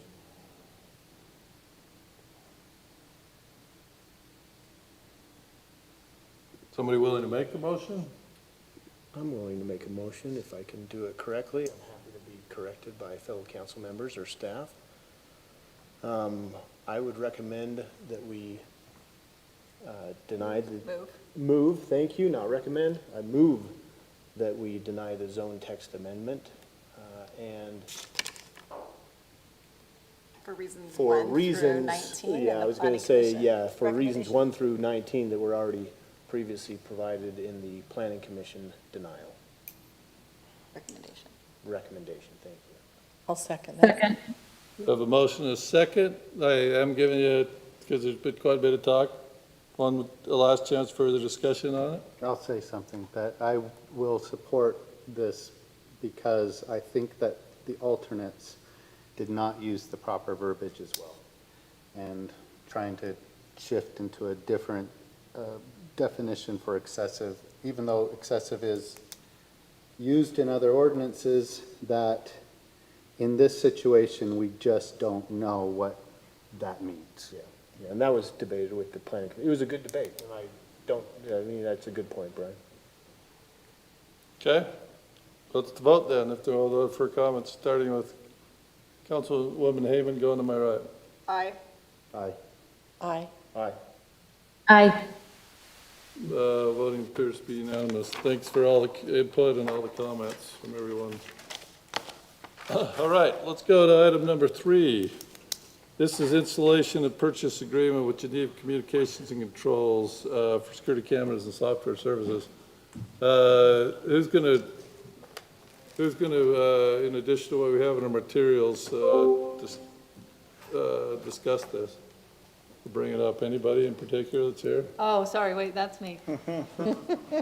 I'm just looking at my agenda, and, oh, there, I see Lisa, but it's a different Lisa. Okay, let me just pull this one up, sorry. Oh. Okay, this has sort of been a disjointed team effort. So we had some staff that were involved in vetting the hardware and the electronics and the locations of security cameras for the city. And now we are bringing forward to you the contract of staff's recommendation for the installation and purchase of these security cameras. So we have, there's 2 parties involved, so the city enters into an agreement with the company named Geneva Communications Controls, and they purchase the cameras that we want from the manufacturing company named Verkada. So they purchase the cameras from Verkada, and then they install them for us according to the plans that we approve. Evidently, Geneva has installed these camera systems, these Verkada camera systems, for multiple local governments in Utah, but they did not originally have a contract. So I don't know how the other cities entered into a contract with them, maybe it was a PO, but anyway, so they created a new contract for us to install these cameras where we also pay them for the Verkada licensing agreement. Now, it's not big companies, big tech companies like Apple and Dell and others, they don't necessarily sell directly. They want a reseller, and it, you know, reduces their liability, and they just have an end user license agreement. And so that's the deal here. Verkada will not enter into an agreement with the city. I talked to their representatives, they said in some states they do or they might, but in Utah they do not. But they have Utah state-approved contractors and resellers and a state-approved contract. And Geneva is one of those. So, with all of that, I know it kind of sounds complicated, but we did have to come up with a completely new contract for Centerville, because it seemed like a good idea if we're going to spend this much money and have a 10-year relationship, rather than just going with an end-user license agreement with Verkada and a handshake PO on the installation. So the original agreement was in your staff report, and I know it was very one-sided, and they have a lot of limitation of liability, and so we just did our best to try and improve a couple of the paragraphs. And so since that original agreement that was in your packet, I did give you a confidential red line version. I don't know if you saw that, but that had my initial comments. They came back with a red line. Then I came back with my red lines, and then we have a final. So what I did was just put the final in your packet, and I apologize it's late minute, but there is some urgency from the city to want to get these in. That final red line is a comparison against the original. Exactly. I just decided to not bother you with all the other ones, but I can kind of summarize those changes, and I'll just highlight the bigger ones. But we did add a definition of Verkada. So now we introduce Verkada as this other company that will be entering into an end user license agreement for the software and the monitoring and the cameras. They did just have we'll install it as agreed upon. I just put, no, you're going to install it within 60 days. And then they came back and said, fine, we'll install it in 60 days as long as you give us the money and as long as Verkada has the equipment. So we have a 60-day installation. We did also added a 30-day invoicing for Nate, so that they have to invoice us on the second, because they want half of it up front before they start, and then the other half once they've installed it and we're satisfied with it. And then so we've said, okay, give us an invoice, and we have 30 days to pay it. We've had some issues with change orders. I know change orders can get out of control, so we do have allowed change orders here, but I kind of used what we've done in some of our grant programs, and I said, look, if the change orders exceed 10% of the full contract price, you have to come back to the council. Now, that could be a pain in case we run into something, but it's also a way on a $200,000 contract to manage those change orders. If they get out of hand, you're going to come back to the council and get approval. And they had a provision in here that if they had to get extra permits or something because of state law, we had to pay for that, so we took that out. They were going to indemnify and not cover any of their subcontractors. We took that out. They were going to only have a limited 90-day warranty on installation. We got that up to 1 year. So they're going to warranty the installation and the labor for a year. And Verkada said they're one of the best installers, and they said, I'm surprised they put 90 days in the contract because they're so good at responding. So they easily said, fine, we'll do the 1 year. And then, yeah, Nate found this really interesting public boycotting statute. So we've got our first public boycotting provision in this contract. We blame Nate for finding it. I thought it was an April Fool's joke, really. What section is that? That's the new section 22, that the contractor, if it's over $100,000 and they have more than 10 employees, they have to agree that they are not boycotting or will boycott the state of Israel or any economic boycotting for certain state code companies. Is it a new statute? It's very interesting. I think it's 2023. 2023 last year. 2023. It slipped by all of us, but I'll send you the statute. Glad Nate watches webinars. Thank Yeah. you, Nate.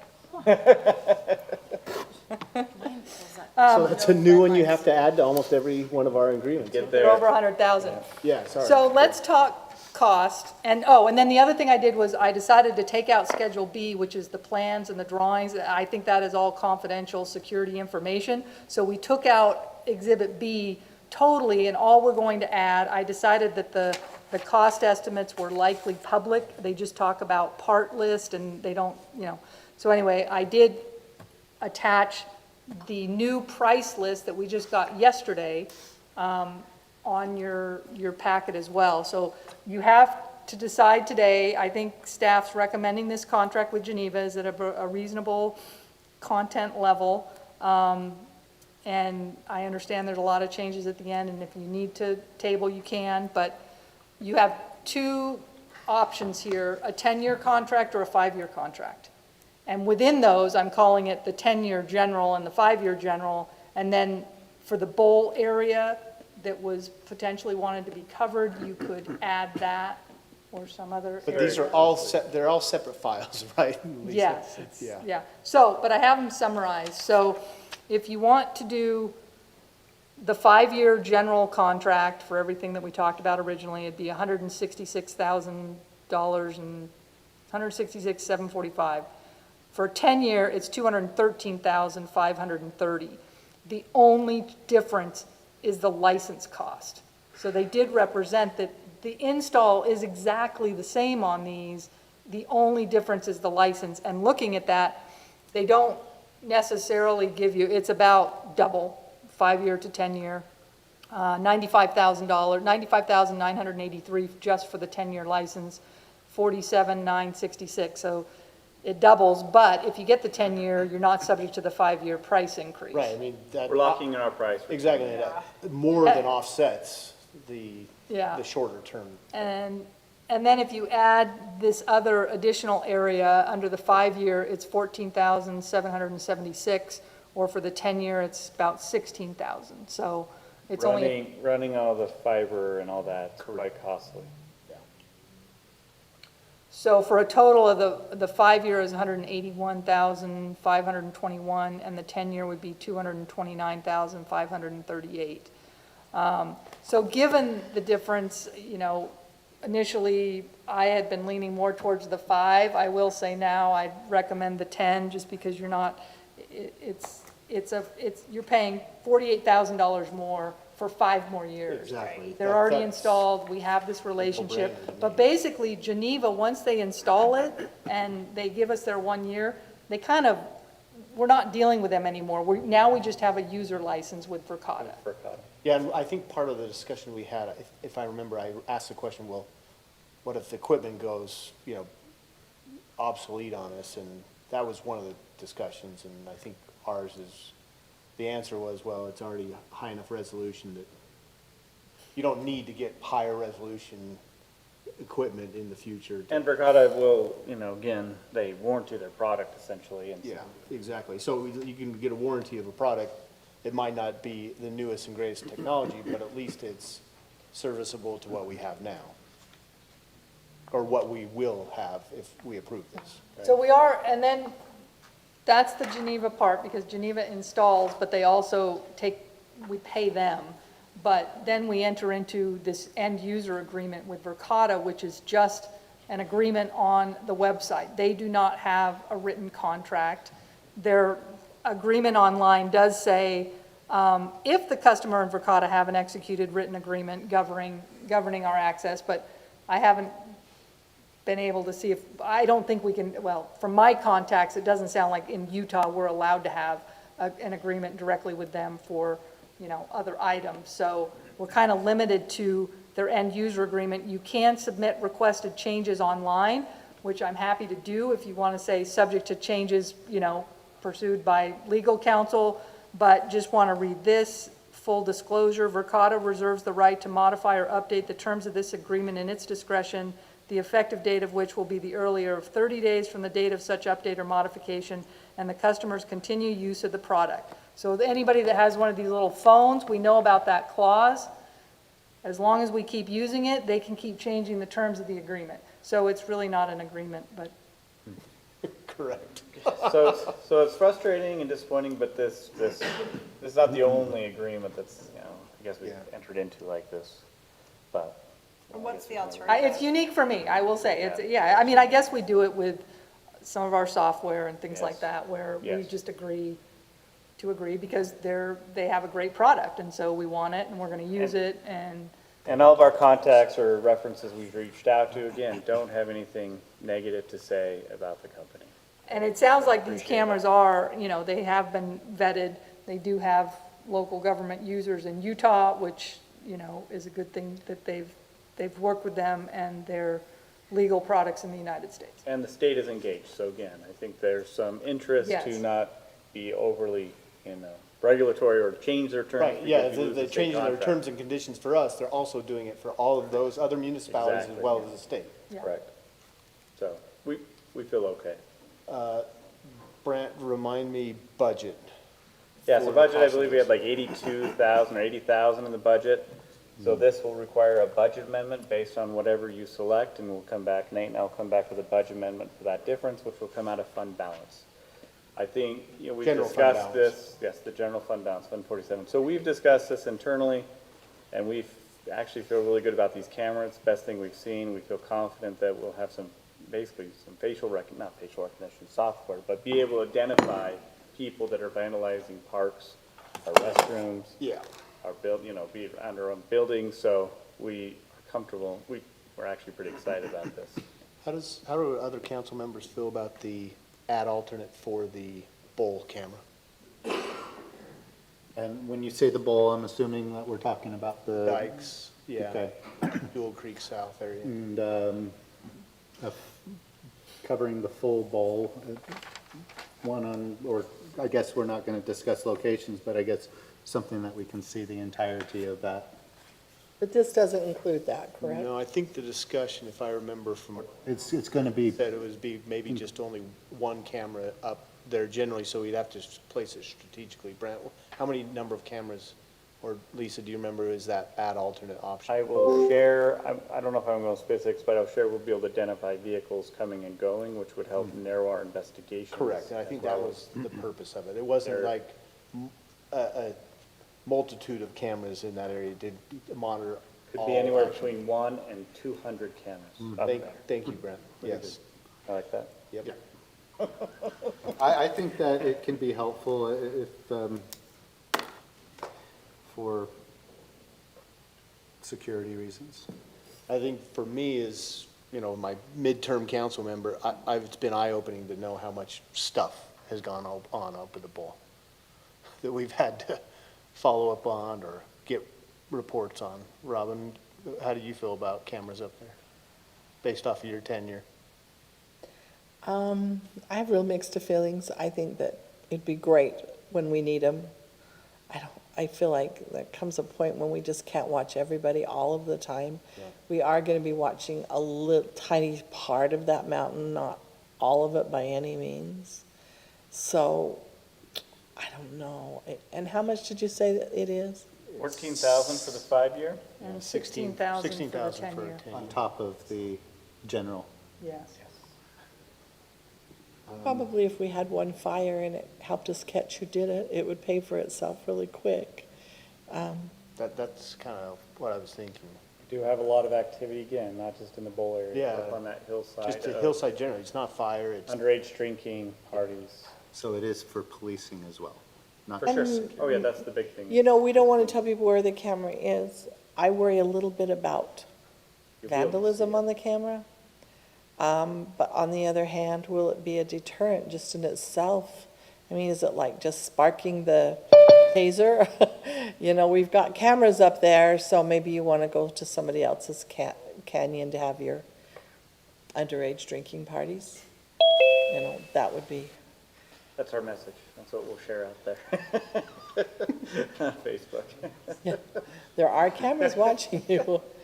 For $16,000 for 10 years, it's $1,600 a year. And I think that the benefit that we could get out of it is worth $1,600 a kind year. of, to me, it feels like a little bit of an insurance policy. Yeah. Cheaper than tasers. It's cheaper than tasers. Sorry, Alan. No, he likes both of them, tasers and security cameras. So. So to answer, That's gonna be everything going forward. It's But I cheaper. I'm mean, in favor. yeah, okay. I'm in favor. I'm generally in favor too. I just, So really, the I issue, like hearing people's feedback, which is helpful. the issue we've decided on it before, we're just talking about how much more it's gonna be, right? So again, you're approving a couple things here. The agreement for one, but then again, you'll be essentially committing to a future budget amendment. Yeah. And then three, of course, if you want that add-on, we're not saying that's critical. It's not mission critical. Would it be helpful? Absolutely. So we're not gonna say no to it. But yeah, I mean, it's up to you, but that's kind of what's being asked of you now. What are the termination provisions under the license agreement with Verkana? I know that it's on their online terms, but currently, I mean, is it either party can walk away at any time? We can do it on 30 days notice? And We have to have your a agreement clause? is. Well, the problem is we've given them all the money. Yeah, We you give spent them all the money so why terminate? day 61. Yeah. I guess this goes to my, this is a legal thing, but I wonder about the illusory nature of their changing terms, right? It's not like, I'm probably asking for a nerdy reason, because it doesn't feel like there's any real. You're getting a Verizon. On day add to their 62, line. you could cancel it after you give them a whole bunch. Yeah, after you've given them all the money, you can cancel it. Walk away. So It sucks. you lose the support, It's but fair, okay. Spencer, we did have a large bomb put up there at Yeah. one point in time. Okay. I think there's like a 30-day. In our I reservoir. guess my question still stands. Is what if we Material alternative? breach. I don't know that there is a great one. Yeah. Well, one of alternative is not to have any. Well, And that's That's probably not- not a good alternative. that is not a correct. It's an viable alternative. That is an alternate that I don't think anybody supports, but Okay, yeah. I support the 10 years. I support the add-the-bull add-on. Well, and I appreciate, Lisa, you, going to bat as best as you can for us, because a lot of those, Awesome. just even the little ones are great ads, so. Yep, she's awesome. Thank you for getting an effective date on the agreement. I was surprised to not even see a date on that thing. And the boycott. And the And the boycott. boycott. Okay. Going back to the bowl, Spencer, as I think about it, I'm a little concerned about some constitutional freedom of, just privacy issues, I guess, when you're up on the trails. You do go through the city property to get to wherever you might be. It may be the bowl, it may be somewhere beyond if you're going on a hike. But I think our discussion would be is it would still be on city-owned property. Yeah, again, that's always the concern about these types of cameras is the big brother argument and where does, again, the hillside protection, the wildland fires, things like that is a huge concern for us because we are definitely threatening life and safety with those. Well, I get concerned, not only it's fire for me, it's vandalism, it's parties, it's also aquifer protection. A lot of people are up there with, it's the only place along the Wasatch, Metro Wasatch Front where you can take an ATV up in the hillside and play around on a non-dedicated road surface that I'm aware of at least. Every other city has shut them down. So I get worried about fuel, oil, anything that happens. Illegal dumping. What's that? Illegal dumping. Yeah, illegal dumping that would contaminate our water source, where we are also one of the few cities, or only city along the metro area, where we rely on our own wells. This area is an aquifer, recovery place, not technically, but the aquifer. Yeah, so there's a multitude of reasons why I feel pretty strongly about having it up in the bowl. We did have a bomb placed in the reservoir up there. A large one. $1,600 a year. Yeah, That's where I come down to. I kind of generally lean towards the 10-year agreement with the addition on the bowl. And I know it's a budget amendment, which none of us want to really tackle. At the same time, it's probably. That motion? Sure, I'll go ahead and make a motion. I won't make it just a recommendation, which for some reason, I read recommendation there, so. I will make a motion that we approve the installation and purchase agreement with Geneva Communications and Control LLC and end user agreement with Verkada Inc. for the security cameras and software services. And the, Yep, go ahead. I was just saying, and requiring a budget amendment. Requiring the budget amendment as discussed, including the 10-year license option with the additional camera for the bowl, and our legal counsel's discretion, if at all, able to provide any comments, red lines to an end user. Perfect. Second. Got a motion and a second. Should we vote? Any discussion? Nate's coming up. The fund balance will come out of Fund 47, our capital projects fund, okay. not the general fund. I said general Reserves, fund. there's two things, yeah, there's the general fund reserves and there's Fund 47. Yeah, and we're talking about Fund 47, correct? So just wanted to clarify that. Yeah, okay. I always Boy, get nervous when Nate starts coming up. they got excited. That was his officiating walk on the field. It was assertive and to the point. I like That that. was official, yeah. Okay, thank you for that clarification, Nick. And that's noted in the motion, correct? In the Correct, second? thank you. Okay. Further discussion? Okay, let's vote. Did you make in the motion the time frame? I'm sorry? That's in the agreement. Yeah, I just said the 10-year agreement, yes. Starting here on my right, Councilman Plummer. Aye. Aye. Aye. Aye. Aye. All right, that's unanimous. All right. Let's go. Let's get up here on the community park pickleball courts. Let's get some Kevin and Bruce action going. Kevin's just watching.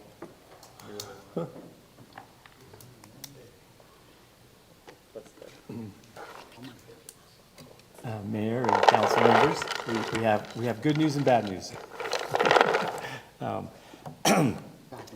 I'll let Kevin talk about the details of the bids and also our recommendation that way, and that's the good news. The bad news is we've applied for the Land Water Conservation Fund grant to pay for part of this pickleball court project, and one of the regulations of the grant is that you cannot start the project, you can't start construction until you've received the award of the grant and you have a contract in hand. And the grant is regulated by the State Department of Recreation, Outdoor Recreation, but it's actually a federal grant. And so the state reviews all the applications, make sure you've filled it all out correctly, make sure it meets all the parameters, and then if they feel that it is a good application, a good project, and then they will then recommend it on to the federal government, National Park Service. And then the National Park Service are the ones who actually give the awards. National Park Service is dragging, they're way behind. They're short-staffed. Normally, in years past, they always would let you know in September, in the fall. You apply for it about this time of year, end of March, April, you get your applications in, and by September, that you find out whether or not you're going to get awarded the grant. This last fall, they said, we're way behind, we're not going to be able to let you know until the first of the year. First of the year, they said, okay, we're not going to let you know until February.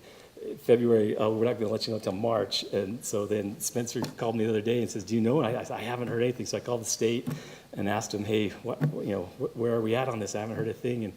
And the state representative called me back and said, hey, they are hoping that we'll find out here in April, but we still have not got word. And so, Well, it seems like every timeline is shortened, even though it's getting extended, maybe getting compressed. Well, and I told him, I said, we've got this on our city council agenda to award the bid, and we'd like to have the contractor start as soon as he is able to. We did leave in the, Kevin can speak to this, we did in the bid leave it flexible for the contractor to choose when he wanted to start, to hopefully give us a better bids, that we didn't have a tight timeline or window in which we needed the project done, that they could start right away and finish early, or they could start later and finish later in the fall. There is not a deadline on when the project has to be completed, but we can't give the city council can go ahead and award the bid to the low bidder, but I would say with the carryout that they cannot have notice to proceed until we have the grant contracts in hand. It Bid still approval is- subject to. It still, yeah, it still looks very, very promising that we're going to get the grant. No one said anything, any other, to let us think there's any reason why we won't. But until we actually get that notice from the National Park Service that they're awarding it to us, we don't know whether or not we'll get that grant, so.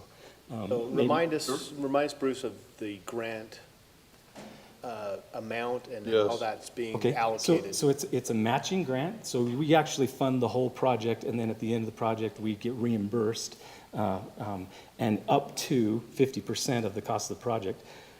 There was a little bit of misunderstanding in what our project was going to cost, and so when I applied for the grant, at that time, I thought our project was going to be about a $500,000 project, and so I applied for $250,000, thinking that'd be about the 50% mark, and then an additional $150,000 for the playground, the community park playground. So it's a $400,000 grant. $150,000 is earmarked for the playground replacement, and $250,000 are for pickleball courts. And so our playground project would also be on hold, It's on hold, subject to and that as well. right, it's Yeah. on hold until we get the grant information. Yeah. Any other questions? So our, drops our net cost on the pickleball courts to $550.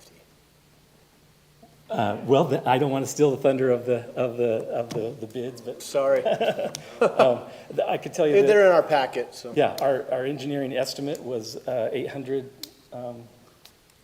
800,000, and we got a really good bid that's under that. And Kevin can speak to the details of that. Yeah, we had 4 plan holders. We thought we might get 3 or 4 bids. We only ended up getting 2 bids. The low bid was a local contractor. They're, I think that several of you know them, but they're called Park and Construction. Some local people own that firm, or I guess contracting company. They came in just under 800,000. I don't know if that had to do with our engineer's estimate was at 800. That was the total base bid. There were several alternate bid items that we did not necessarily recommend for award at this time, but maybe they could be added later. The contractor is anxious to start, but we do have 60 days to award the bid from the bid opening, which was last Tuesday or Wednesday. But we do have 60 days that, in our contracts, it states that we have that time to award the project. They would like to get going, but we can just let them know that we need to hold off on award until we find out about this grant. Some dirt might fall over there before, I'm just kidding, before we have a contract, I'm just totally kidding, we wouldn't plan on doing that. Risk the grant. No. What if the grant You don't falls want to through? mess with the federal grants and their process. What if the grant falls through? I mean, I know it sounds like we're probably gonna get it, but what happens if it doesn't come through? Then that's more, so budget amendment wise, either way, we're gonna need to make it a budget amendment, even if we do get the grant, because as of right now, we have $500,000 for that project. We've already, so that was the last. We need to fiscal year. adjust that cost to $800,000. Again, potentially there's change orders, as we talked about in the last thing, potentially could be some other costs. So we might propose a $900,000 in that budget. And then also we'll factor in the revenue of the grant of $250,000. So again, if we don't get the grant, then of course we're on the hook for the $250 for the entire amount. But we don't have to get the notice of award until we know whether we've received the grant or not. Yes, we wouldn't proceed unless. Yeah, that's what I'm saying. Like, we could And pull if we- the, Any not that I'm proposal, saying we would, but it would give us the ability to pull the plug to Yeah, say we if I can't do were- it this We year. have no obligation to even award the notice, and if we had to, we weren't awarded the grant, we want to evaluate, we could go back out to bid. The timing has just been right to Yeah. get our bids to what that's they why I are, say, but- if I were to make a motion, it would be subject to receipt Award of of the the grant. grant. Yeah, exactly. So, the budget amendment could be 50,000 or it could be 300,000. Well, at a minimum, we're still going to make the budget amendment, but depending on if we factor in the grant revenue as an offset, Will depend on the award of the grant, but we'll need a budget amendment to, again, because we pay for the entire Up front, yes. Up front. But even, again, we still need to give the authority to spend that amount of money on this project, so we're gonna need a budget amendment. Now, let me also state that if it doesn't happen by June 30th, two items, community park and pickleball court, will be impacting next year's budget. And so we'll have to figure out how to reallocate. We won't spend the funds in this fiscal year. But it would just be a reallocation of what we've already allocated for this year to next year. So it's a net, I mean, it doesn't affect it. No. But I just want to give you a heads up again on that as we are doing two things Right, you'd here. roll it from current fiscal year to next. FY '24 budget amendments and FY '25 tentative budget will shift. Yeah, exactly. Did I answer that right, Nate? That sounds. So I heard what Councilman Summerhays has, and I have a difficult time. I like what he would say it'd be subject to, but I have a difficult time when we budgeted 500,000 for something, spending 800,000 on it. Just,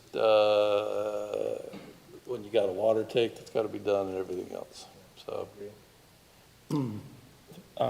This is 8 courts, right? Well, and these funds are not funds that they could be used for the water project or for a street project. These are funds coming out of, correct me if I'm wrong, out of park impact fees and. Well, not really, not at this point. It would be using Fund 47 Fund dollars. 47, so they've been That's what I'm. unrestricted. Oh, okay. Well, even then, we wouldn't have enough in the park impact fee, not including the deficit it's into the general fund. It would be above and beyond that. So I'd be happy to make a motion if anybody, unless anybody. Go ahead. So I will make a motion that we award park and tennis courts, subject to receipt of our land water conservation grant in the amount of, the bid amount from park and tennis courts in the amount of $799,205. What else do I need to add to make sure we have subject to language that we're comfortable with? Yeah, because does that mean that we are Did my just telling Parkin we're interested, or we're actually signing something? No, I think it tells. Hate to do that. We're interested, that we're within their 60-day window. But we're not giving a notice of. We're not issuing the notice to proceed. We have 60 days to issue that. Right now, I think we're more accepting the bid. Lisa, how do you? Well, I think you need to be careful to, I wouldn't accept the notice or sign the notice of award, I guess, until Yes. you're ready to enter a contract, because Yes. once they receive notice of award, they can start ordering materials, and they don't proceed, but it's kind of you want to be careful, I think, not to give notice of award until you really want to award the project. Kevin, what would you suggest I use as language on? I'm gonna already amend my motion then. So. What do we get from, when is the grant awarded? Like, what is the term, like when we get awarded the grant or when our grant is accepted? Yeah, what's the I right would say, what's the we terminology for accepted, that? So they'll give us notice that your grant has been awarded, and they will send us a contract, the National Park Service, that we will agree to the grant terms, and we sign the contract and send it back to them. And once we have that signed contract, then we can go ahead with Okay, so we construction. need the full signed contract. But is it 3 to 5 years to get the money, like on the 1.5 million? No, they actually, in our last, they actually start incrementally. As we spent so much money, we sent matching fund bills to the grant, and they send us reimbursement all the way through the Island View project. But yeah, you don't have to, you can, as you have your expenditures, you can submit for reimbursement from the grant, even mid-project. So Lisa's better motion language. How if we just A say motion subject to a notice of award and signing. subject to acceptance of the land and water conservation grant and full execution of final grant contracts. So we're not, we're not gonna sign this, so, yeah, it is tricky. I don't- Yeah, Or it's subject we could to it. We could just come back once we receive the Yeah, grant. it could and then be- you could If we give have notice to 60 board. days, let's do that. 'Cause, I yeah, don't that want to, seems I don't good want as to a summary So a action couple of reasons item. why it's brought before you today, even though there might not be like a clear motion in front of you, is that really wanted to have this conversation, are we comfortable proceeding with even this before we start even preparing notice to award or notice to proceed or anything like that. So that's kind of what we want to understand now. So it could be, again, we're not voting on anything tonight. We bring it back once we have the grant. Okay, We so- want to give you a heads up. Or It you could really- authorize it's- staff, you could say, yeah. look, we approve this, and we authorize staff to issue the Notice, award yes. until and unless, Yes. or, subject to. So thank you, Brent. I was just thinking that as well too. So in what you have in materials in front of you and from these two fine gentlemen, what questions do you have about the bid and what's in the bid and that sort of Are we thing? doing any of the alternates? Is that more appropriate? Can I go to Brent's question, because that's the one that I've been sitting here thinking about. For those who are in favor of proceeding, if the original plan was to set aside $500,000 for this thing, and it's now more than 50% more than that, why are we still in support of pickleball courts? Is it pickleball courts at all cost? No, it was, you set aside $500,000 knowing that you had the grant. So it's not 50% more, it's 10% more, because you're gonna be at 550. That's why I'm saying, Councilwoman, that I have a tough time when we budgeted 500 to make a $300,000 budget amendment, that percentage. If the question was before Shaylin, That's just massive. am I supportive of spending $800,000 on pickleball courts as opposed to the $500,000 that we budgeted? No. So I But I will was share. supportive of the grant process that would offset it to get us to $500,000. Okay. So I've Does that make shared. sense? I'm supportive of the net amount, not the gross amount. And I know that I'll probably be the minority here, but in principle, or in general, I don't oppose pickleball courts. And I realize I wasn't here on the council when the site was determined.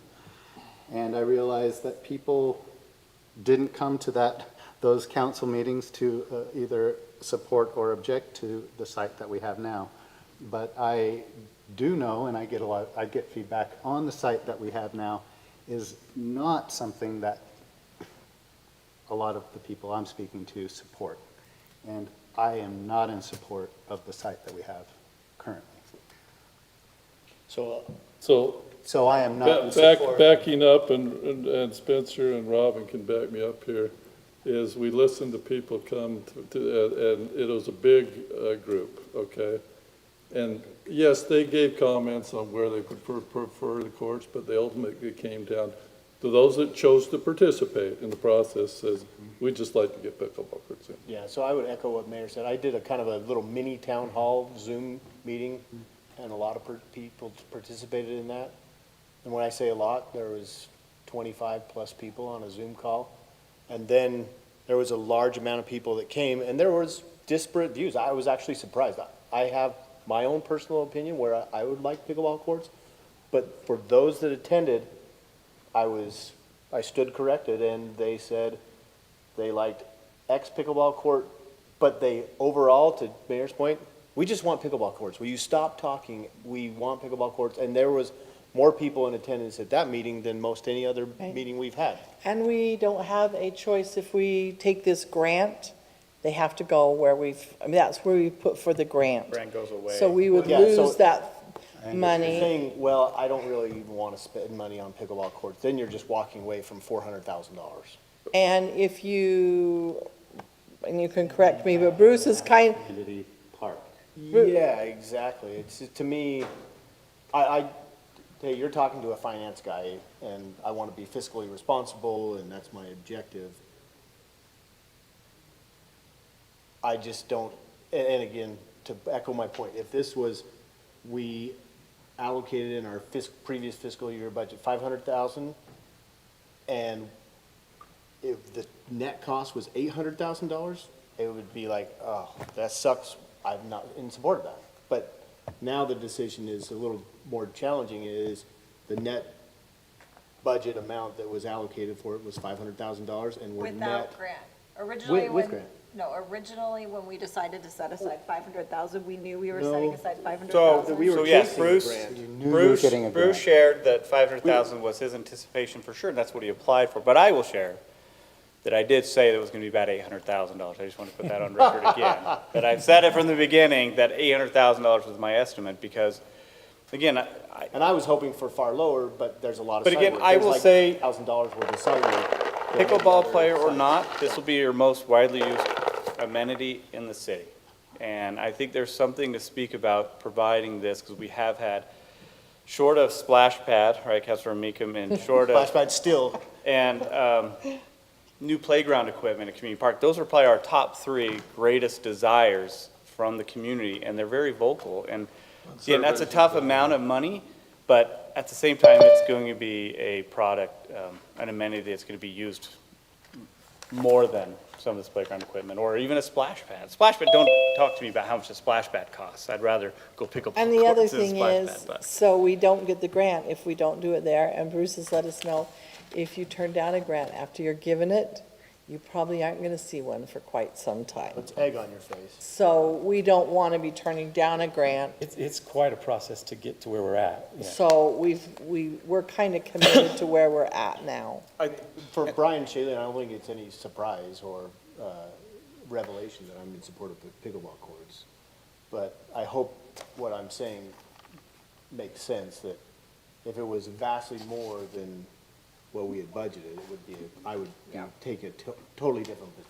An attempt to summarize all the conversations over the last 2 years regarding this and why Community Park is a location selected is that your nearest home is 280 feet away from their corner house. The community park, there's no expectation of quiet, echoing Councilmember McEwen. If you put it in any other park, you're just going to be right next to neighbors, and it's going to create that frustration with that neighborhood. So Porter Walton is probably my favorite park that I thought would be great because it's one of the most underutilized, but you have all those homes right there that would have been impacted negatively. So community park, that corner right there, you have a pretty good distance away from the And nearest home. my favored location was right here at City Hall. In meeting with the awarded, I know Brandon hates it, Robin really hates it.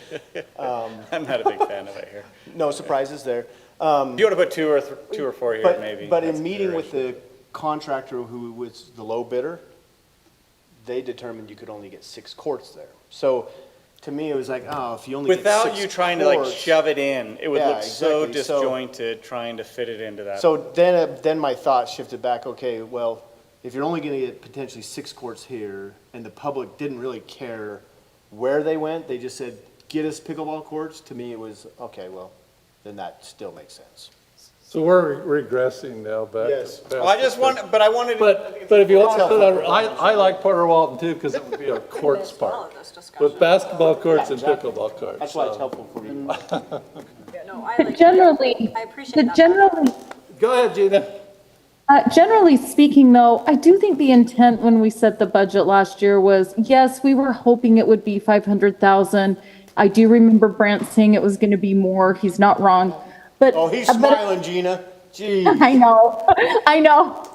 I do think that the intent, at least in my mind, was we have budgeted 500,000. If we get a grant, I feel comfortable with the 5. Like when I voted, I was comfortable with what we had set aside to do that. When the bids originally came back, or when we got our estimate from the architectural designer, I can't remember G. the Brown. firm's name. G. Brown Design. G. Brown, that's right. You know, they were at 1.8 and 2.2. I think staff has done a great job of, you know, eliminating some things so that we can make this work. And I do think that the intent of what we've asked them to do has been met. So I guess I think I'm comfortable with where we're at as long as we do get the grant. Well, and to Mayor's point, I guess I'm supportive of just the base bid.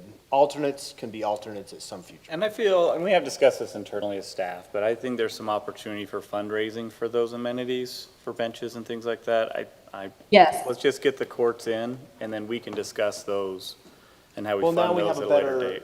platform to do that fundraising and Agreed. noticing through Qualtrics, which we Yes. didn't have when we were discussing this a year or so. So that's, I didn't share that. We haven't had that conversation Because that was internally, one of but the that's my questions that either feeling. Brian or Shay Lynn had previously asked, say, hey, who's contributed to this fundraising effort? Well, the answer is nobody, because it really hasn't been But they could. rolled out. Especially if they're there and you're like, hey, we need benches, like, great Mark idea. me How would down you as like a to donation participate to in that? the ad alternates. Yep. So, and we could have a QR code. Bryce or Haley could set up a QR code there and we can create a donation, you know?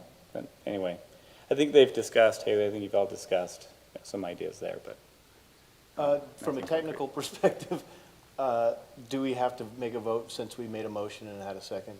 Or was I still massaging You my can, motion? you can withdraw your Okay. motion, I guess. But before you withdraw it, are we gonna be okay with what I read here? We would like to grant notice by April 8th so they can begin construction.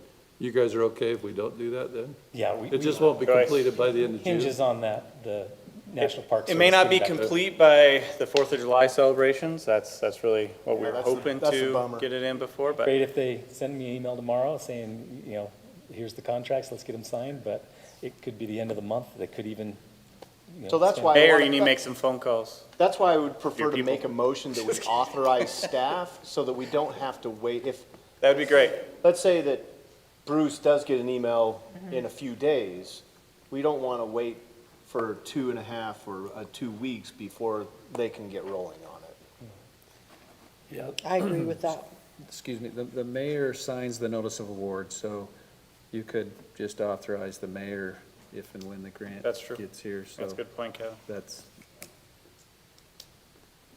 So you're withdrawing your motion? Oh, and not- well, how about I amend my motion? Okay. Is that okay? Is that a proper protocol? I'm not good at proper protocol, so. That's State fine. your motion. And Brent's laughing because he knows it's true. I mean, I'm okay with that. I don't pretend to be perfect at it. Okay, so I'm going to make a motion that we authorize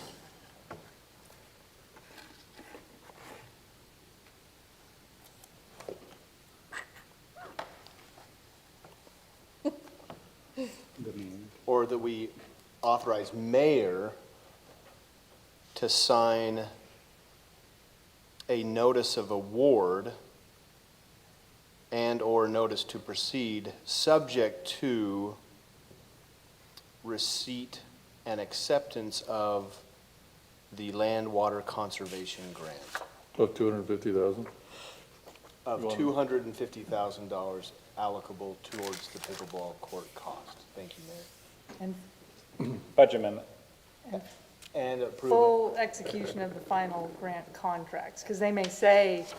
Okay. but Yep. it sounds like And there's full a- execution of grant as And see if you can dump up maybe 100,000 more in that grant. Or 200. I asked if there's any money left on the table, we can match more than what we asked for. Hopefully hopefully that motion made sense. I'll second that. All right, we got a motion and a second. Let's vote. Aye. I want to say that I Yeah, I will was gonna- support any this further discussion? because of the work that's gone into this project preceding me. And I'm grateful that we're willing to, I guess, not award or show that we are going to award that if we do not receive the $250,000. All right, any further statements, discussion? Okay. Aye. Aye. I'm a reluctant aye for the same reasons that Brian has articulated. Aye. Gina? Aye. All right, thank you. All right, let's go summary action calendar. Vehicle purchase, bid award on Briarwood Drive, culinary water line stern drain, and bid award on Briarwood Drive, culinary water line materials. We have people here if you want to ask any questions on any of those. If not, you need to, I'm looking for a motion, and you need to state the amounts of each one of them in your motion. Questions of any staff that's here? If not, motion then.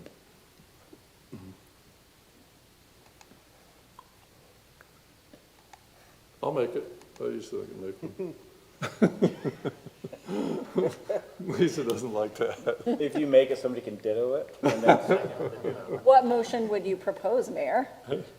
We just have to award those bids, and we just have to say what it's for and the amount. I propose that we award the bids for vehicle purchase Public Works truck body in the amount of $62,407.83.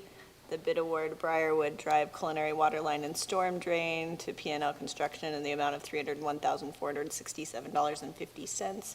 And the bid award for Briar Drive culinary water line materials to Ferguson Waterworks in the amount of $67,939.95. Thank you. Do we have a second? Second. Second by Spencer. This all, date's gone, this all Second. fit, this all fit within the budget? Yes. All right, that answers that question for you. Okay, we have a second, so let's vote. Spencer, why don't you start us? I love that we got 7 bids on the Briarwood Drive. Aye.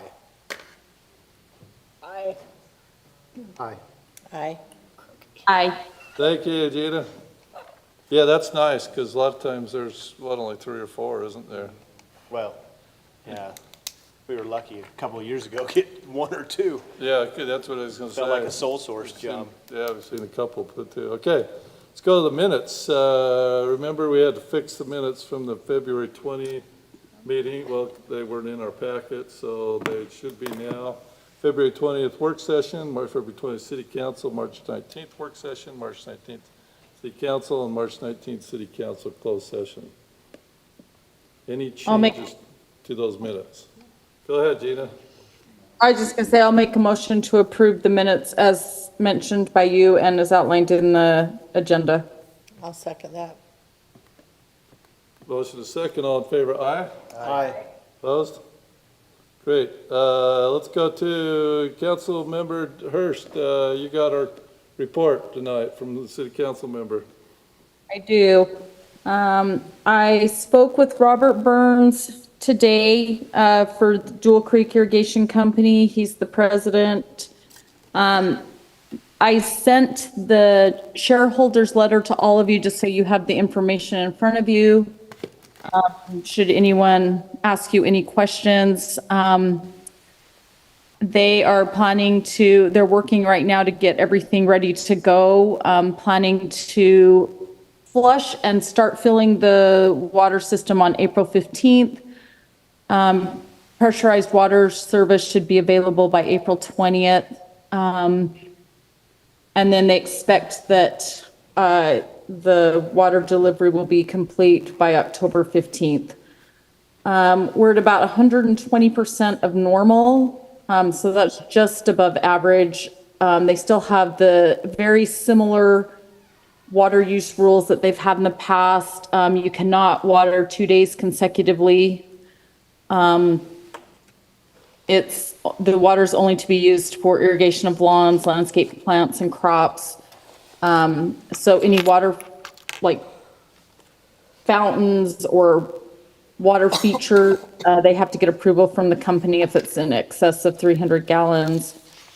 They are encouraging that residents convert to their park strips to hardscape or pervious surface, but not turf. And then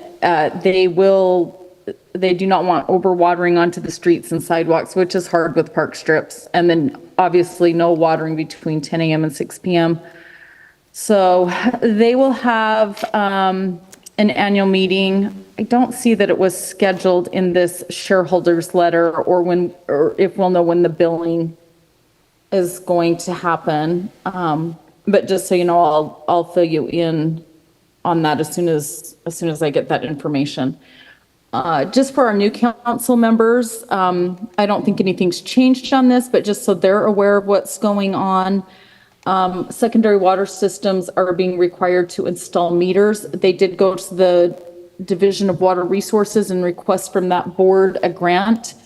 They received $6 million to put secondary meters on all of the user systems, and they will be providing $2.2 million in a 1% loan that they also received from the Board of Water Resources. Those meters have to be installed by 2030, and they talked a little bit about what they spent on leak repairs last year. It was about 250,000. Does anyone have any other questions? Are they And going then to use as- those meters for determining how much usage you have and then bill upon usage? That is the goal, but that's not a requirement right now, but they are required by state statute now to install those meters. So, yes. Whether or not Dual Creek implements that in 2030 when those meters have to be in place, I can't answer, but they are required to install the meters, and obviously, I think the end goal is that you will be metered. The north side of Centerville is being metered currently by Weber Basin. They run the northern half of our city and do keep track of it, but I don't believe they charge for water usage at the current time. Mayor, do you know? You're on the north end. I don't think Dual Creek can charge by usage, but they can charge you for overusage because you already have shares that came with your Yeah. property. So Well- you have a certain amount of water that you're allotted for, and then they could charge you if you went over or turn your water off if you went over, but they can't really. They can't right now, but that could change. That's why I say I don't know what will happen in 2030, but the state isn't asking them to install meters to not do something with that. As far as I understand, they could do Shares. Weaver Basin can shut my water off or charge me more. Right, they can turn, that's right. That's what I say, they can shut your water off or charge you more. But, and I don't think Weaver Basin is the same. Dual Creek is shares. So people have already bought it. You have, a lot of people actually have their share on a piece of paper. And, you know, they can't just decide to take that away. And just, go ahead. No, I was just going to say, I agree. They cannot do that now. And Robert and I have had several discussions about that. That's why I say, I don't know what will happen. I believe that is the state's intent, but I don't know that anything's going to change. That may require additional rules and laws for irrigation companies, and I don't know how that will, I don't have any answers for that. I just know that they are the state is requiring that every irrigation company install meters. So I don't think it changes your billing today. I don't know what will happen in the future. But it sounds like we're headed towards a fairly normal year with all of the usual rules and regulations for, just asking that residents don't overwater and follow Dual Creek's requirements.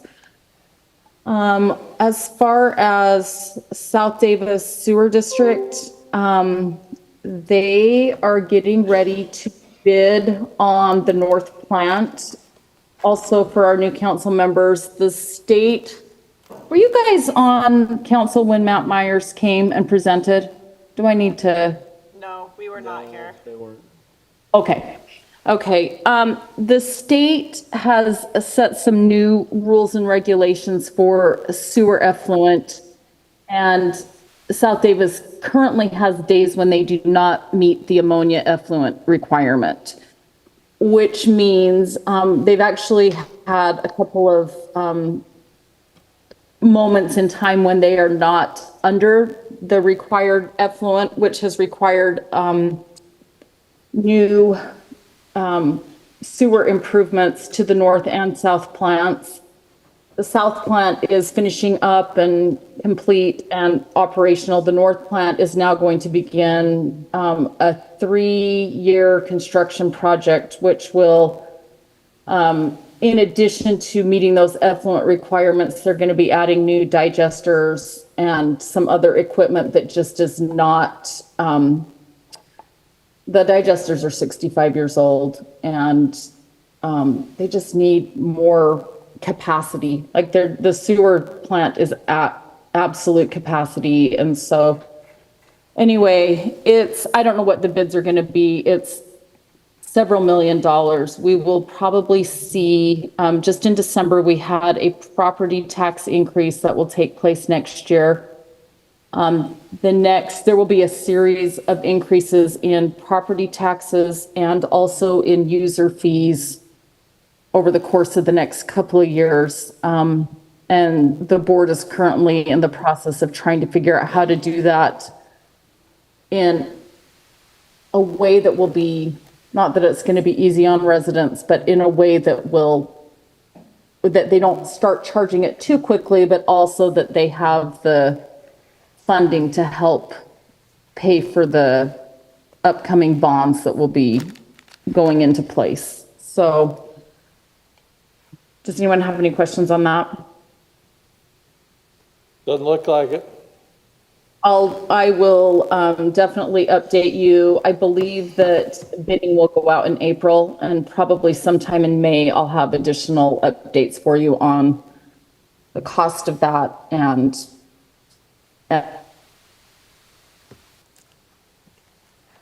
I'll keep you a user fee increase, which will be decided in the next board meeting. Parks and Recreation, they met last month, looked at playground equipment, which we kind of discussed a little bit tonight with the pickleball courts, made some recommendations to staff, and they've got their movies in the park outlined, and also going to be helping with the neighborhood nights. Any questions on any of that? Nope. If not, that's all I have. Thank you. Appreciate it, Gina. Okay, mayor report. I'm just going to report on a couple things. First off, I had a budget retreat last Tuesday and Thursday. I'd like to see y'all.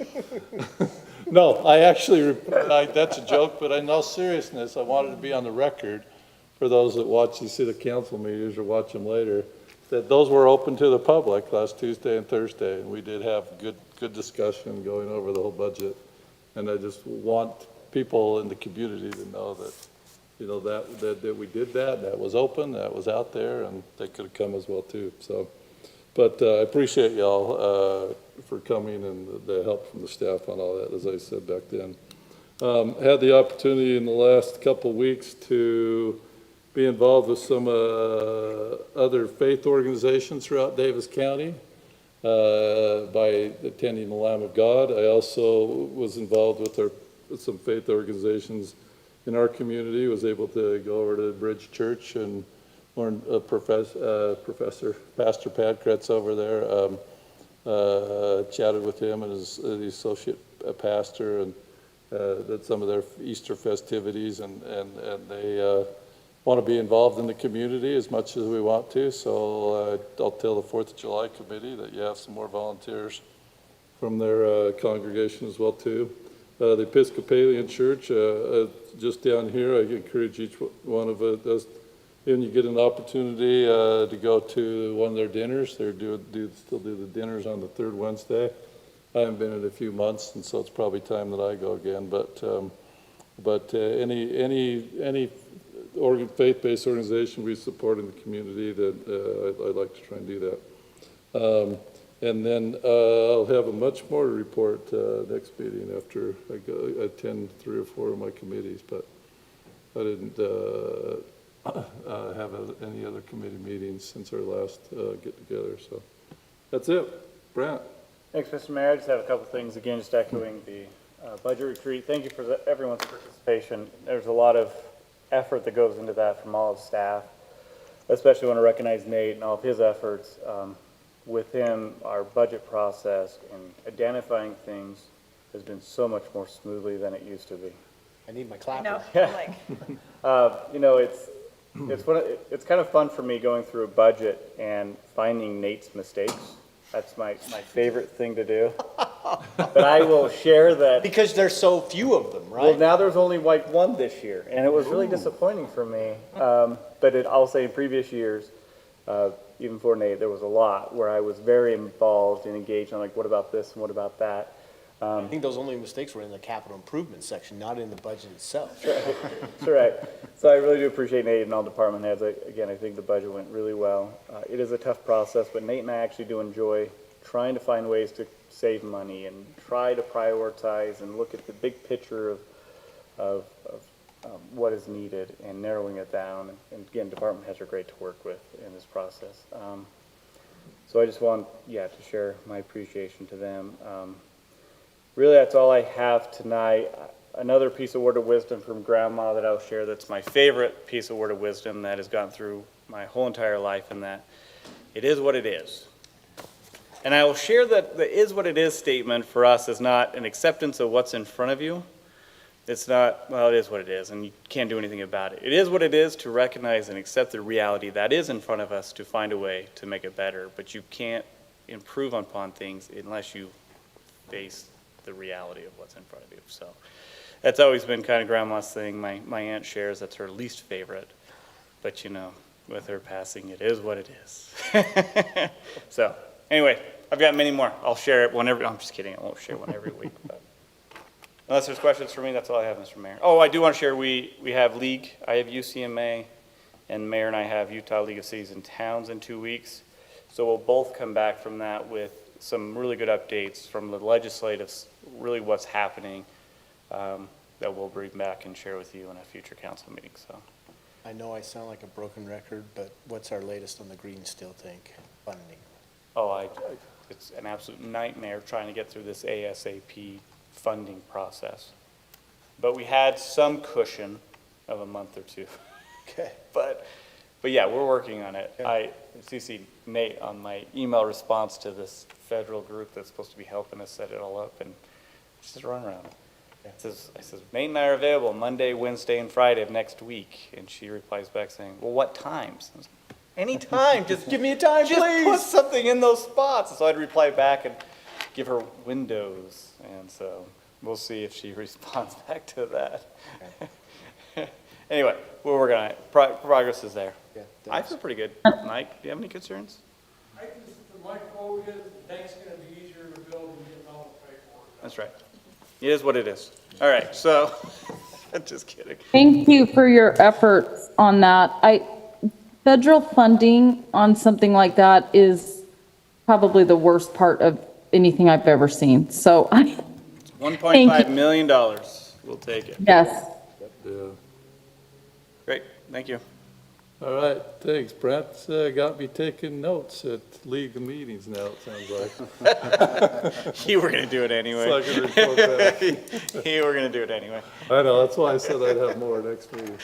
It's been a long night. I appreciate everybody. I appreciate the discussion we had on everything and being thoughtful and the points that you would offer and suggestions. So with that, I'll look for motion to adjourn. So moved. Second. We're adjourned. Shaylin does not hesitate. She gotta shoot a taser.